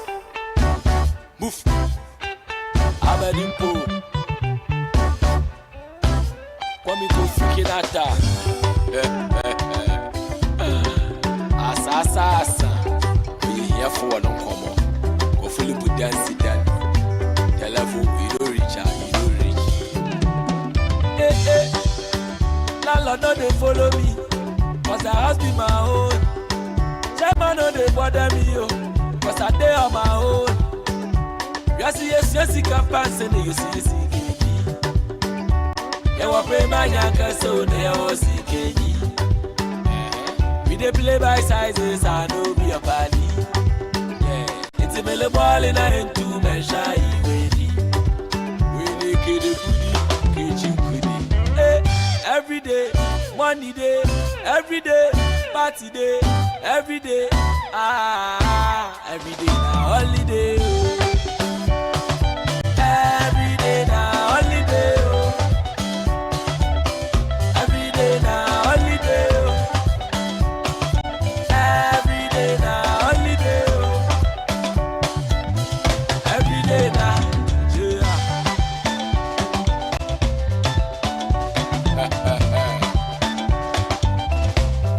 9:17 on the Citi Breakfast Show.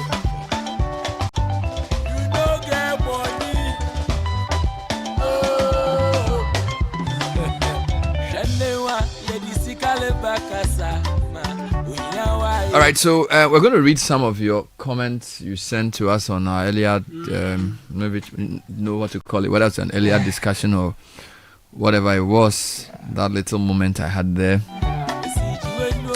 Yeah, don't forget at 10 we'll cross over to the in Parliament House for the State of the Nation address. Yep. Our team is already there. Kale, you can read a few comments for us. On our day in my kids' school, they advise parents to give their kids money to buy only made in Ghana foods they will be selling in the school. So now they even love agbeli kakro. I told them I didn't like it and they said I should try it while it's hot and I loved it. There are so many foods they know now that I didn't even know. I think we should make these things a part of our lives and even own it.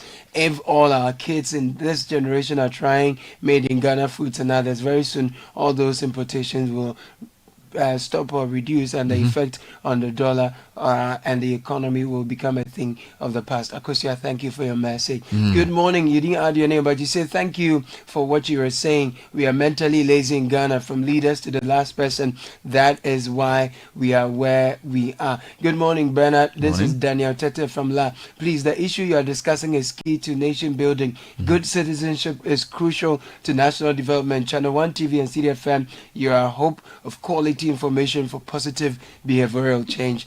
Dear Bernard and team, please, no long talk about the food matter. Food is very important. Maslow placed food as the basic need for survival. It is essential and basic for survival. Please discuss the food.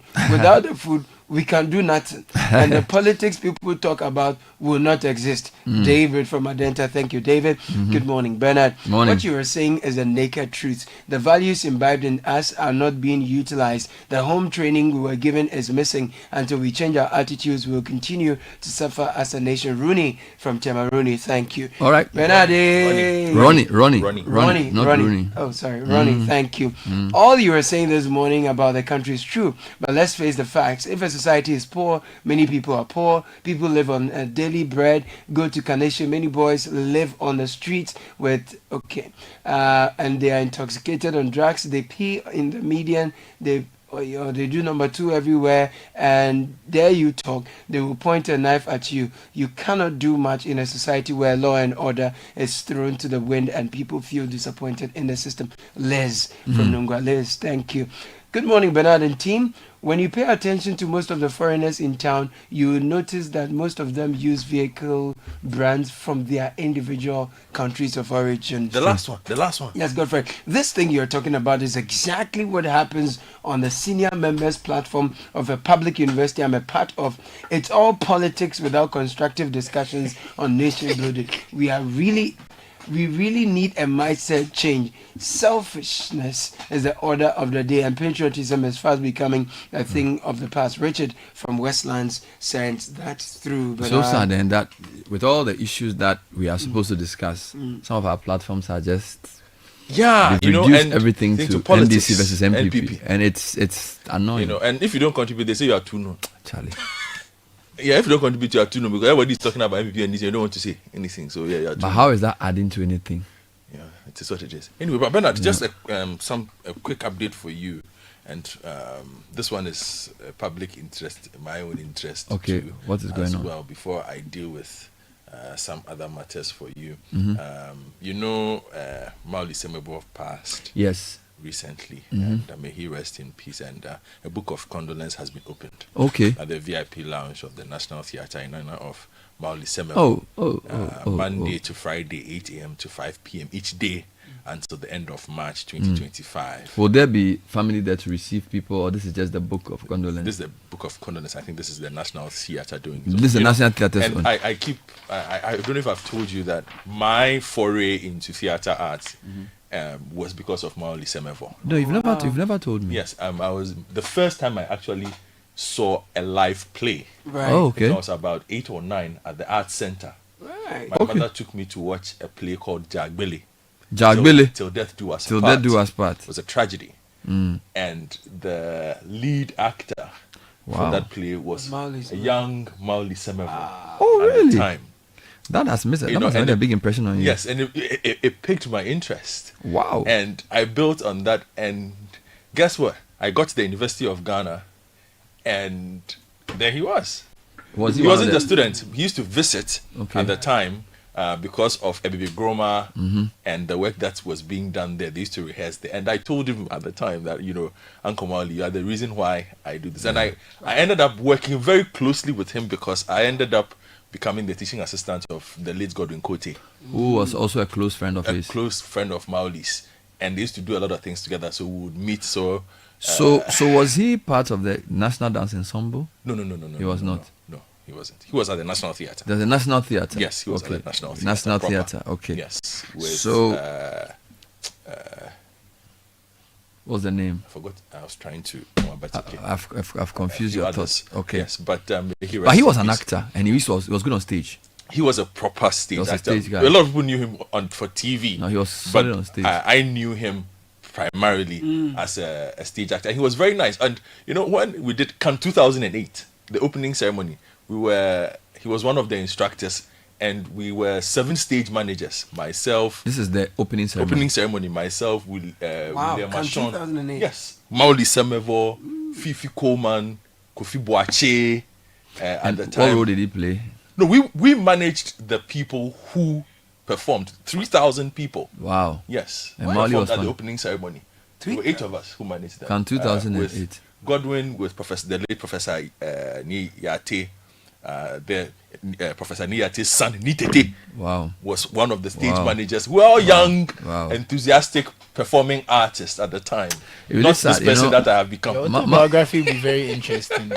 Mauli Semevo was a great guy. You know. I mean, I remember we had gone to do a donation at a community in Samsam. Okay. And we were trying to bring his people on board to help us.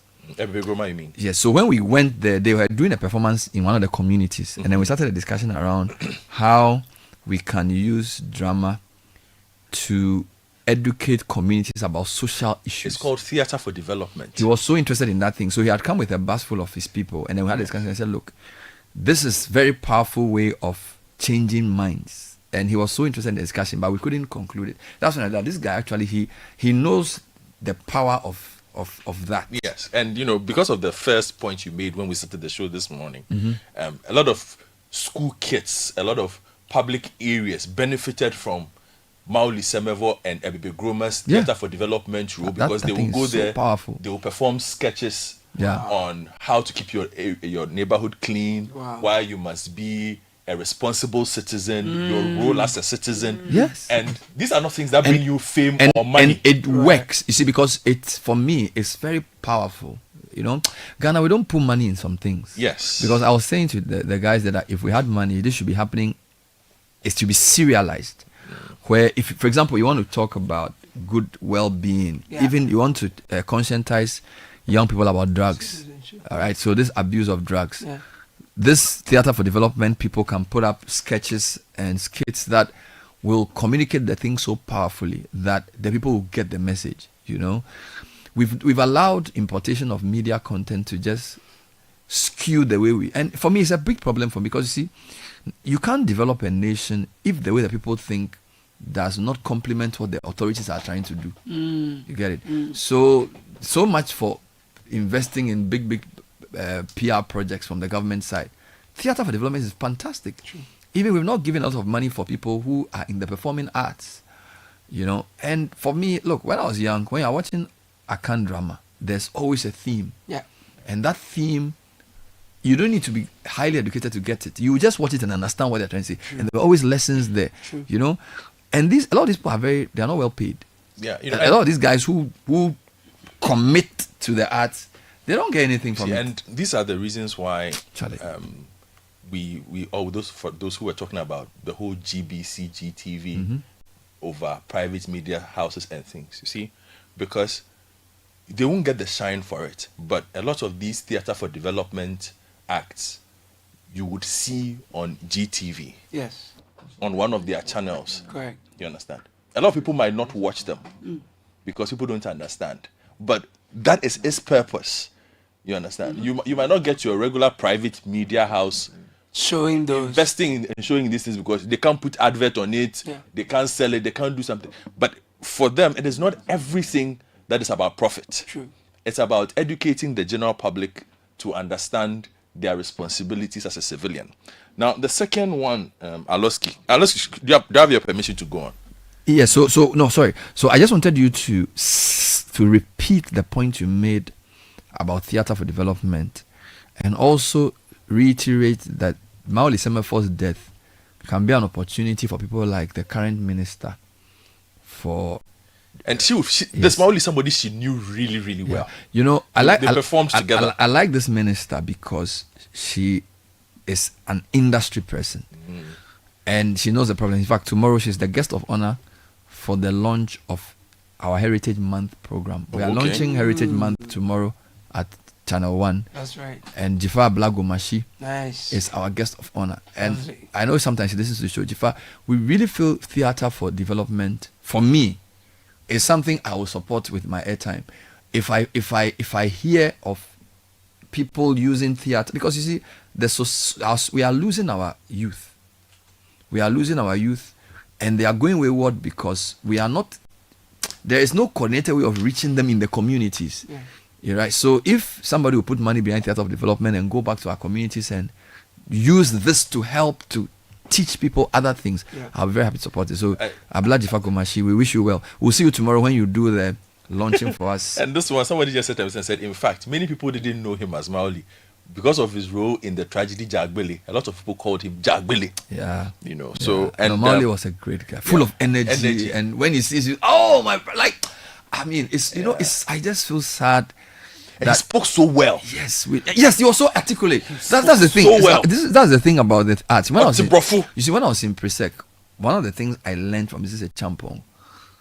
Erudition. You see, when you're in the public sphere, you have to learn how to speak. And Maoli, Semevo, even Pusha, they are very articulate. And there's a place for that, where your thoughts are expressed so clearly and his ideas are so well formed. These are highly educated people. Yes. Sometimes we think intellectuals are just those who publish. People like Maoli Semevo are, I think, is an intellectual in his field. All right. Oh yes. So yes, let's go and sign the book of condolences. Let's spend some time in Heritage Month to talk about some of the work he's done, and people of his generation, right? Because there are other names in that sphere who've also done a lot of good work, which we need to celebrate. So thanks for bringing it up. What's your next? The second one, the Greta Karijan minister is on Twitter. Yes. She has joined Twitter. We will meet her there too. Okay. But she's showing signs that with 26 or so days to go, she's lighting up parts of Accra. Oh, really? People say they have seen. I haven't seen. I've heard the Oponglo stretch. That if they showed photos of lights. Ghana to Oponglo, the lights have started coming. I saw pictures, but I've not been there. The backside of Legon is here to experience that. The game your side, yes. Anyway. You reminded me of something. I'll go back. Just last one before you go back. You remember Harvest at 17? Yes, I remember Harvest at 17. You know, he and Eddie Matachi. Eddie Nam's name was the one I wanted to mention. Eddie Matachi. That thing was about. She was also a teenage pregnancy. You see, that was the. I was like 10 or so. Yes. Talking about teenage pregnancy. Yes. And then he said he has put me in the family way. So they were using film and theater to tell us of the dangers of teenage pregnancy. And I remember that so well. Harvest at 17. You should watch it. Okay. Yeah, I mean, I'm sure you were probably not even born. No, I wasn't. But we enjoyed the late 80s and the early 90s.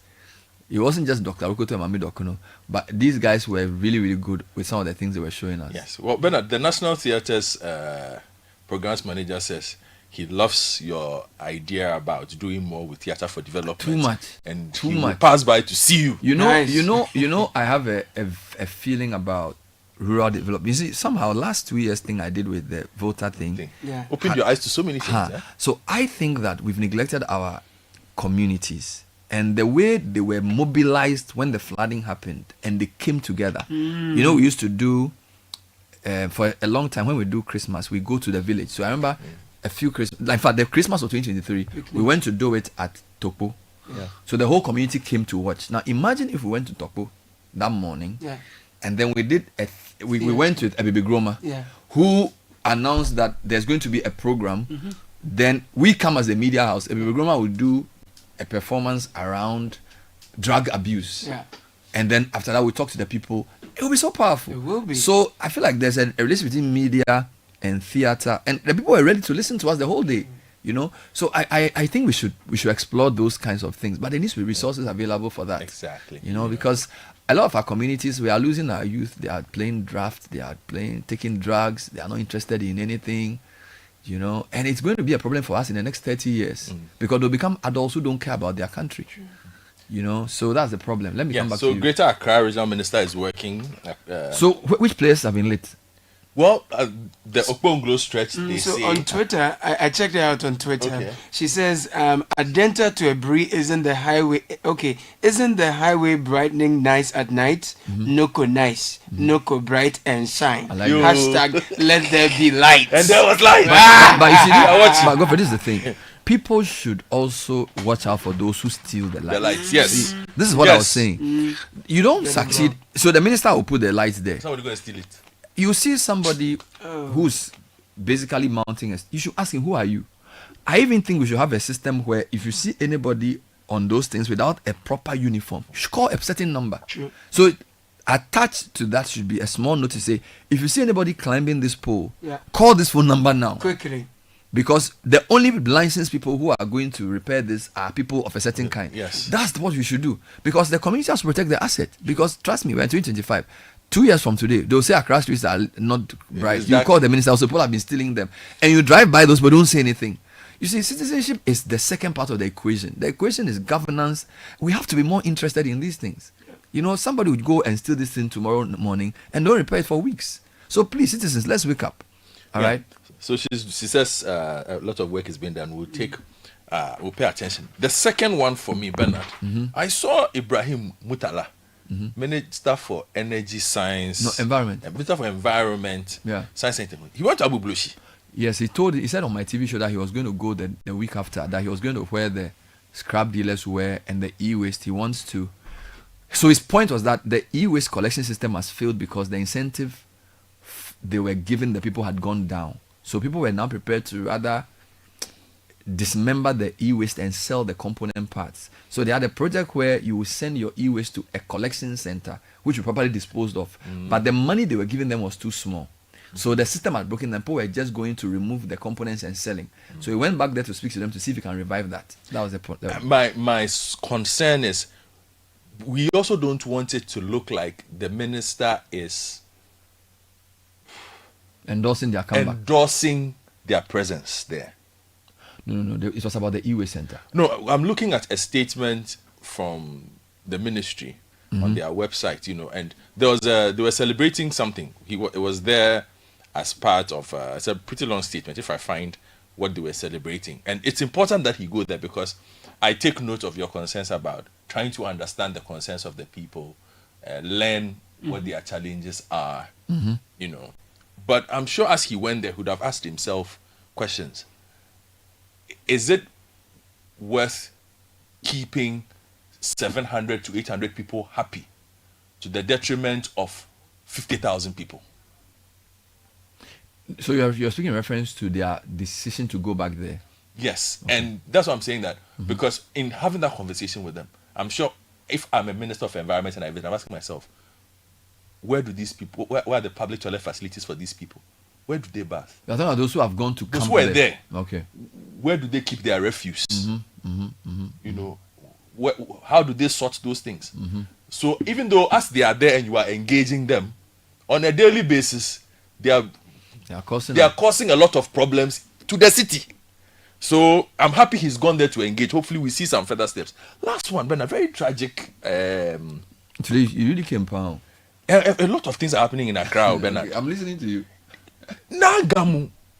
This young queen who was shot dead at the installment. I didn't understand the story. So Laurentia Nabole Nelson, popularly known as Nagamu, she was shot at a ceremony where she was being installed as a queen with her husband. And she's passed away, and my concern is, Bernard, just a month or so ago, we had the incident with Kofi Adoma Wanweni. Yeah, it is the eye. And again, it was a similar circumstance. His wife was being paraded through town. She's a queen also. And they were firing muskets and it went out of hand. It got out of hand. Now it is costing him, it's nearly costing his eyes. It has cost somebody her life now. And we've seen a lot of these incidents. The question I'm asking myself is, how come people can use guns during traditional celebration without any freely? The police don't talk. Charlie, and the police might tell you, "Oh, it's local muskets," but we've seen pump action guns as well. It's actually illegal. locally manufactured guns are illegal. Yes, I have a clear understanding of that. So I am trying to work my brain around why we've normalized this, and the police are normally at these events. Yeah. The police, you would find them there providing security, you know, but it seems like everybody can do what they want during these events. So funerals, outdoorings, and then enskinment and stillments. Does the law get suspended when those things are happening? Yeah, it's like you can do what you want during that period. Because the report was like they were firing musketry and somehow accidentally a bullet hit her in the thigh. You know, why do you even have live bullets? Yeah, which is the question her brother was asking, that these things are supposed to be done with gunpowder, but these things are supposed to be supervised. Yeah. So who checks the guns? Yes. What is the protocol around yes these things? Do we just allow them to do anything they want to do? Is it that anybody from a palace can wake up one morning and pick up a gun and start firing it? No, there has to be some proper system. The Ghana Police Service, we need some advice on this. We've had 2 incidents in the month where perhaps I thought that Kofi Waweni's own was, you know, be the last. Somebody just died. Serious? Somebody died. Charlie? I remember, you know, I spoke to you about the Valentine's Day thing in Goso, where they said the chief was not allowing people to celebrate Valentine's Day and whatnot. And the enforcement team going around, I saw them. Some of them had pump action rifles. From the chief's palace? I don't know whether it was for the chief's palace. So the question I was asking myself is, these people are walking through the streets of Goso with pump action guns. Like blue men. And nobody's worried by it, you know. So we'll raise that issue. We'll raise it later, but the police should help us a bit. Thank you with that. When I come back, friends from NIPS will join us for a quick chat. NIPS University.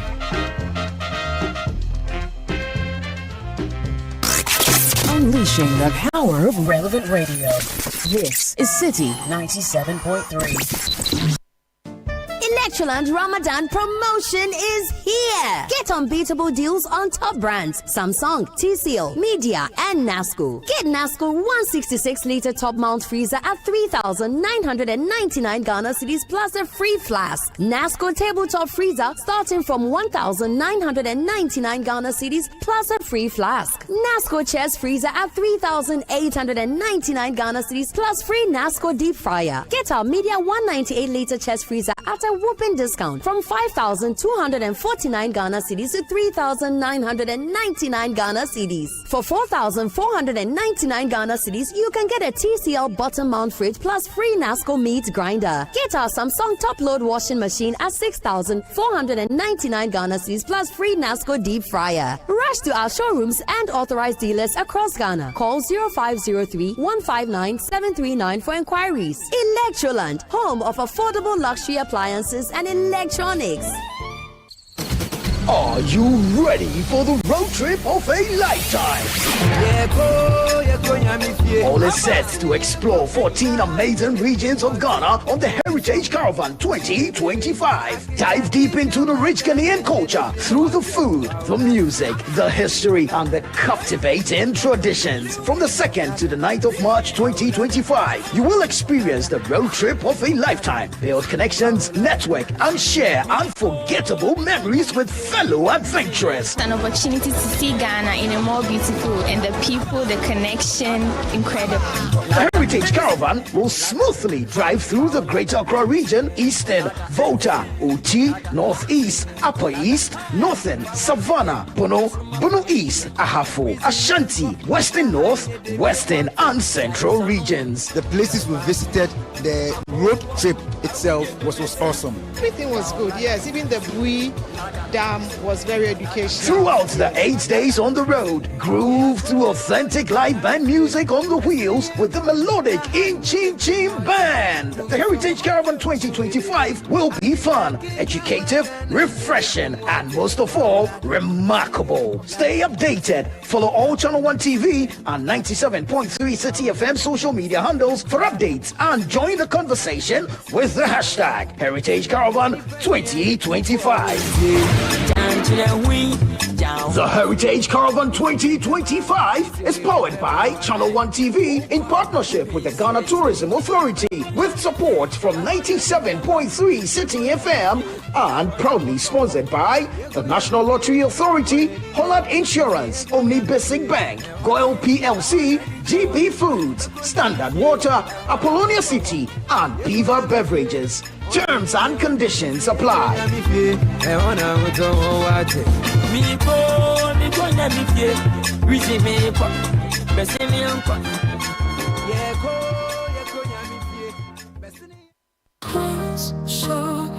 Protect yourself from germs and bacteria with confidence. Cleanse hand soap effectively kills 99.9% of germs with every use. Perfect for all your hand washing moments throughout the day. Available in a variety of variants and delightful flavors. Choose Cleanse for yourself, your family, and friends. Make Cleanse your daily essential.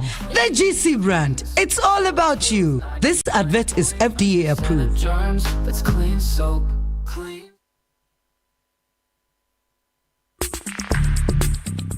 Join the conversation on the Citi Breakfast Show on Facebook at facebook.com/Citi97.3, Twitter at twitter.com/Citi973, and Instagram at instagram.com/Citi973 with the hashtag CitiCBS.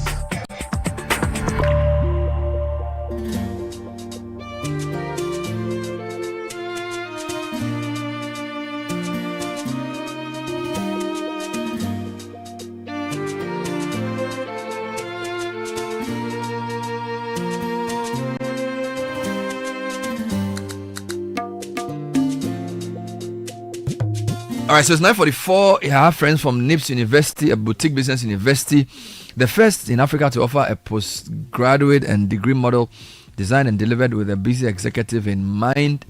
Now, this university provides business education at the doctoral or the doctorate and master's levels to produce executives with advanced cognitive leadership skills to discover the limitations of crime management practice and help us solve our problems as a nation. I have in studio Dr. Hamid Kwating, Vice President of the University. Welcome, Doc. Thank you. I have Dr. Senanu Kluche, who's a Senior Lecturer and Head of Department of Finance. Doc, welcome to the show. Thank you. And Mr. Collins Kobler is Head of Department of Management Organization. He's a PhD candidate at the university as well. Welcome as well. Thank you, Bernard. So, Senanu, tell me about the university and what makes it stand out. All right. So, the university was set up in 2014. Okay. So we are 10 years. Okay. So we are in the celebratory mood anyway. Mm. But we were set up first to attract executive professionals who actually are leaders already, but have an eye for academia and also want to actually bring their practice to bear in the classroom. So we this were our target group. Now, currently we have about 300 students. Wow. And we set off to do the doctoral program first. It is recently that we've decided to dovetail into the master's area. Okay. So we have some 5 new master's programs on board. The university has evolved over the years. We have a lot of lecturers, those in adjunct positions, and those who are stationed on campus too as well. So I think myself and Dr. Hamid are lecturers too as well. We double as lecturers too as well, senior lecturers for that matter. And after last year, December, we also got our charter. Okay. So we are a fully fledged university who can award our so own. You're on your own? Yes, we are on our own. You don't need anybody to hold your hand? Yes. So, right. and our founder, who is Professor Kweku Etienne-Inijima, who is a world top scientist when it comes to Africa in the field of management too as well, has published widely, and it is his vision and then his intuition that's what is guiding the school. All right. Anything to add, Dr. Hamid? Yes, I just want to add one or two regarding what makes us stand out. So basically our differentiation strategy, or what makes us stand out, is our graduate on time model. So when you ask these busy executives what the problems are, they will normally tell you that how can I complete this program with my busy schedule? I have work, I have family and all that. Would I be able to complete within the stipulated time of 3 years? And And that's what we specialize in. So we are able to make sure we put things in place to ensure that you are able to graduate on time. Collins, what programs are offered and who are they best suited for? Okay, thank you, Bernard. So our programs at the doctoral level, we have academic doctorate and we have professional doctorate. Okay. So at the professional level, we have Doctor of Business Administration, DBA, and then Doctor of Business Leadership, DBL. So those two constitute what we call the professional doctorate. Okay. Now the academic doctorate is the PhD. Now we have PhD Finance, PhD Marketing, PhD Management, Strategic Management, and so on. Then at the master's level, we have EMBA, we have Master of Business Leadership, we have Master of Public Sector Innovation and Leadership. Okay. We have Master of FinTech Management, and we also have a Master of Service Design, Leadership and Management. I like those courses. Yeah, these are the programs you have. Especially the Master of Service Design is one of the key courses in the country that I think is very new, very unique, because like as you're aware of, most of the courses in the country are towards manufacturing, production and stuff like that, but you don't really have a course designed for services. Interesting. Let's talk about how you ensure your students receive a world-class education while balancing work. So let me come back to Dr. Kluche Senanu. Talk to me about how you make it possible to do this graduate on time thing with this balancing of work, study and other things. Okay, so we have what we call a block delivery format. Now what that format ensures is that you're able to take several courses at a go. So you don't get to come to class every week like you have in the other universities. So most of our classes are late week to weekend. And we have a blended format where people can take the class both online and in person. We have the fully online classes where people can take the course fully online. And then we have the face-to-face. Now we leave the face-to-face for courses where you need practice. So like the research methods, qualitative methods, quantitative methods, you can't do that online, right? So you come face-to-face and then we practice whatever we are being taught in the classroom. And we also make sure that before you start the class, the timetable is there. So you can restructure, because we are dealing with busy executives. You can restructure your schedule for the year, and model it around the timetable to ensure that you're able to effectively take part in the classes. Let's talk about admission process. How is it like, and are there any upcoming enrollment deadlines, Collins? Okay, thank you, Bernard. So we have two admission windows. So we have April, May, that's our first, and then we have September, that's our second. So anyone who is interested in our program, first and foremost, will have to send their CV for the admission committee to peruse. And then if we think the person meets the admission criteria, then we invite the person to apply. So you have to fill an application form. If it's a doctorate, you have to send your master's certificate and transcript. And your identification, like Ghana card or passport bio and so on and so forth. Then you pay an application fee. Then at the tail end of the application process, you are invited for an admission interview. So our admission interview is basically it's not like a cognitive assessment. It's more or less to understand how much or how less the applicant knows, because as a university, we always say what we do is to sell knowledge. So we first and foremost want to understand how less or how much the person knows, so that we know how better to structure the delivery to get the applicant get value for money. So that's the process. And amazing. So let's end by asking first Dr. Hamid why a working professional or aspiring business leader should choose NIPS, and I'll give the last word to Dr. Senanu. Right, thank you very much, Bernard. Like I said initially, with our graduate on time model, we ensure that you're able to balance your academic stuff with your busy schedule. So the question is, how do we do it? Now, I'll take some few things and talk about just briefly. We have a thesis supervision system, which is tied to the feedback we give to students. What this means is that we ensure that if you are in your first year, your supervisor has a maximum of 3 weeks to give you feedback. Now, unlike other places where you can hear people say, I've sent something to my supervisor for the past 6 months, 1 year, I've not heard anything about it. We put things in place to ensure that you are giving feedback on time. Now, no matter how bad your thesis is, if you get the feedback on time, you revise it, it gets back to you, you revise it, it becomes good. And so you are able to finish within the stipulated time. And we have your lectures will not frustrate us. Not at all, not at all, not at all. And we also have the thesis writing workshops where we invite students to come to campus, and then we take them through the systematic process of writing a thesis. Amazing. So we don't leave you on your own, so that you are struggling, you don't know what to write in chapter 1, chapter 2. We bring you to campus, we take you through these workshops, and we also have the research fellow system, support system that helps. Let me give the last word to Dr. Asena Nukluche. Just your last pitch to my listeners. All right, so to end it, I don't know whether if Collins will also have a word to say, but we run a cohort system. Okay. And what that means is that immediately we hit our numbers for the cohort, everybody goes to the next cohort.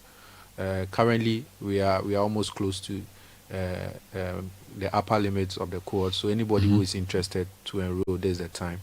Just get in touch with Richard, our marketing team member, to ensure that you're able to enroll on time. The other thing is that we also have an open door policy, just to supplement what Dr. Amit said, which means that as lecturers, we are also on campus from every day of the week, from 7 to 5 p.m. We don't only come to campus when we have classes, right? So we are always there any time of the week. So any student can just walk in, and if we are available, we are mandated to see the students, right? Give me a number or a website, or how can I get in touch, Collins? So, Bernard, maybe before that, maybe let me just add one or two things to what he said. So, this university is designed for busy executives, and we've studied the design of work structure in the country, and we've designed this school to make room for those inefficiencies within the professional work environment, so that people don't have to leave their work entirely and go for a career advancement. So, and you also know how difficult the doctoral journey can be in terms of thesis writing, somebody transitioning from practice into academia. The writing skills is not the same. So we do what we call the thesis writing workshops in terms of support. We also do seminars where students come to present, workshops to come and write, and we give them hands-on tutorials and guidance in terms of how to write academically. So these are things that I think makes it unique. We started from a doctoral level, and then now we are cascading down into bachelor's, masters first, and soon, hopefully, hopefully into bachelor's will come. It's funny, you started from the top, some people start at the bottom, so that what makes your school different. Exactly. So we are doctoral school, so that's what we do. That's our core business. Okay, so NIPS is located where? So we are located at South Legon, so we are just right behind Food and Drugs Authority. But if you are driving down from Shashi, you drive past National Identification Authority, NIA. Wonderful. Then you come down to the end of that road, then you turn right. That includes. Yeah. And you can be reached online as well. Yes, we can be reached online, www.nibs.edu.gh. And phone number? And phone number, my number is 0244 202949. Can you repeat it? 0244 202949. Maybe Dr. Amir will give you a marketer. Yes, let me add the phone number of the marketers as well, if that's okay. So 027 896 1059. Okay. Or 059 471 6456. We've been talking to friends from the NIPS University, a first of its kind postgraduate doctoral business school. Dr. Hamid Kwating, Vice President of the University, Dr. Asena Nukluche, Head of Department of Finance and FinTech Management. I like that course at NIPS, and Collins Kobler, who's the Acting Head of Department of Management and Organization and PhD candidate from the same university. Gentlemen, always a pleasure. Regards to Professor Etuahini Chima.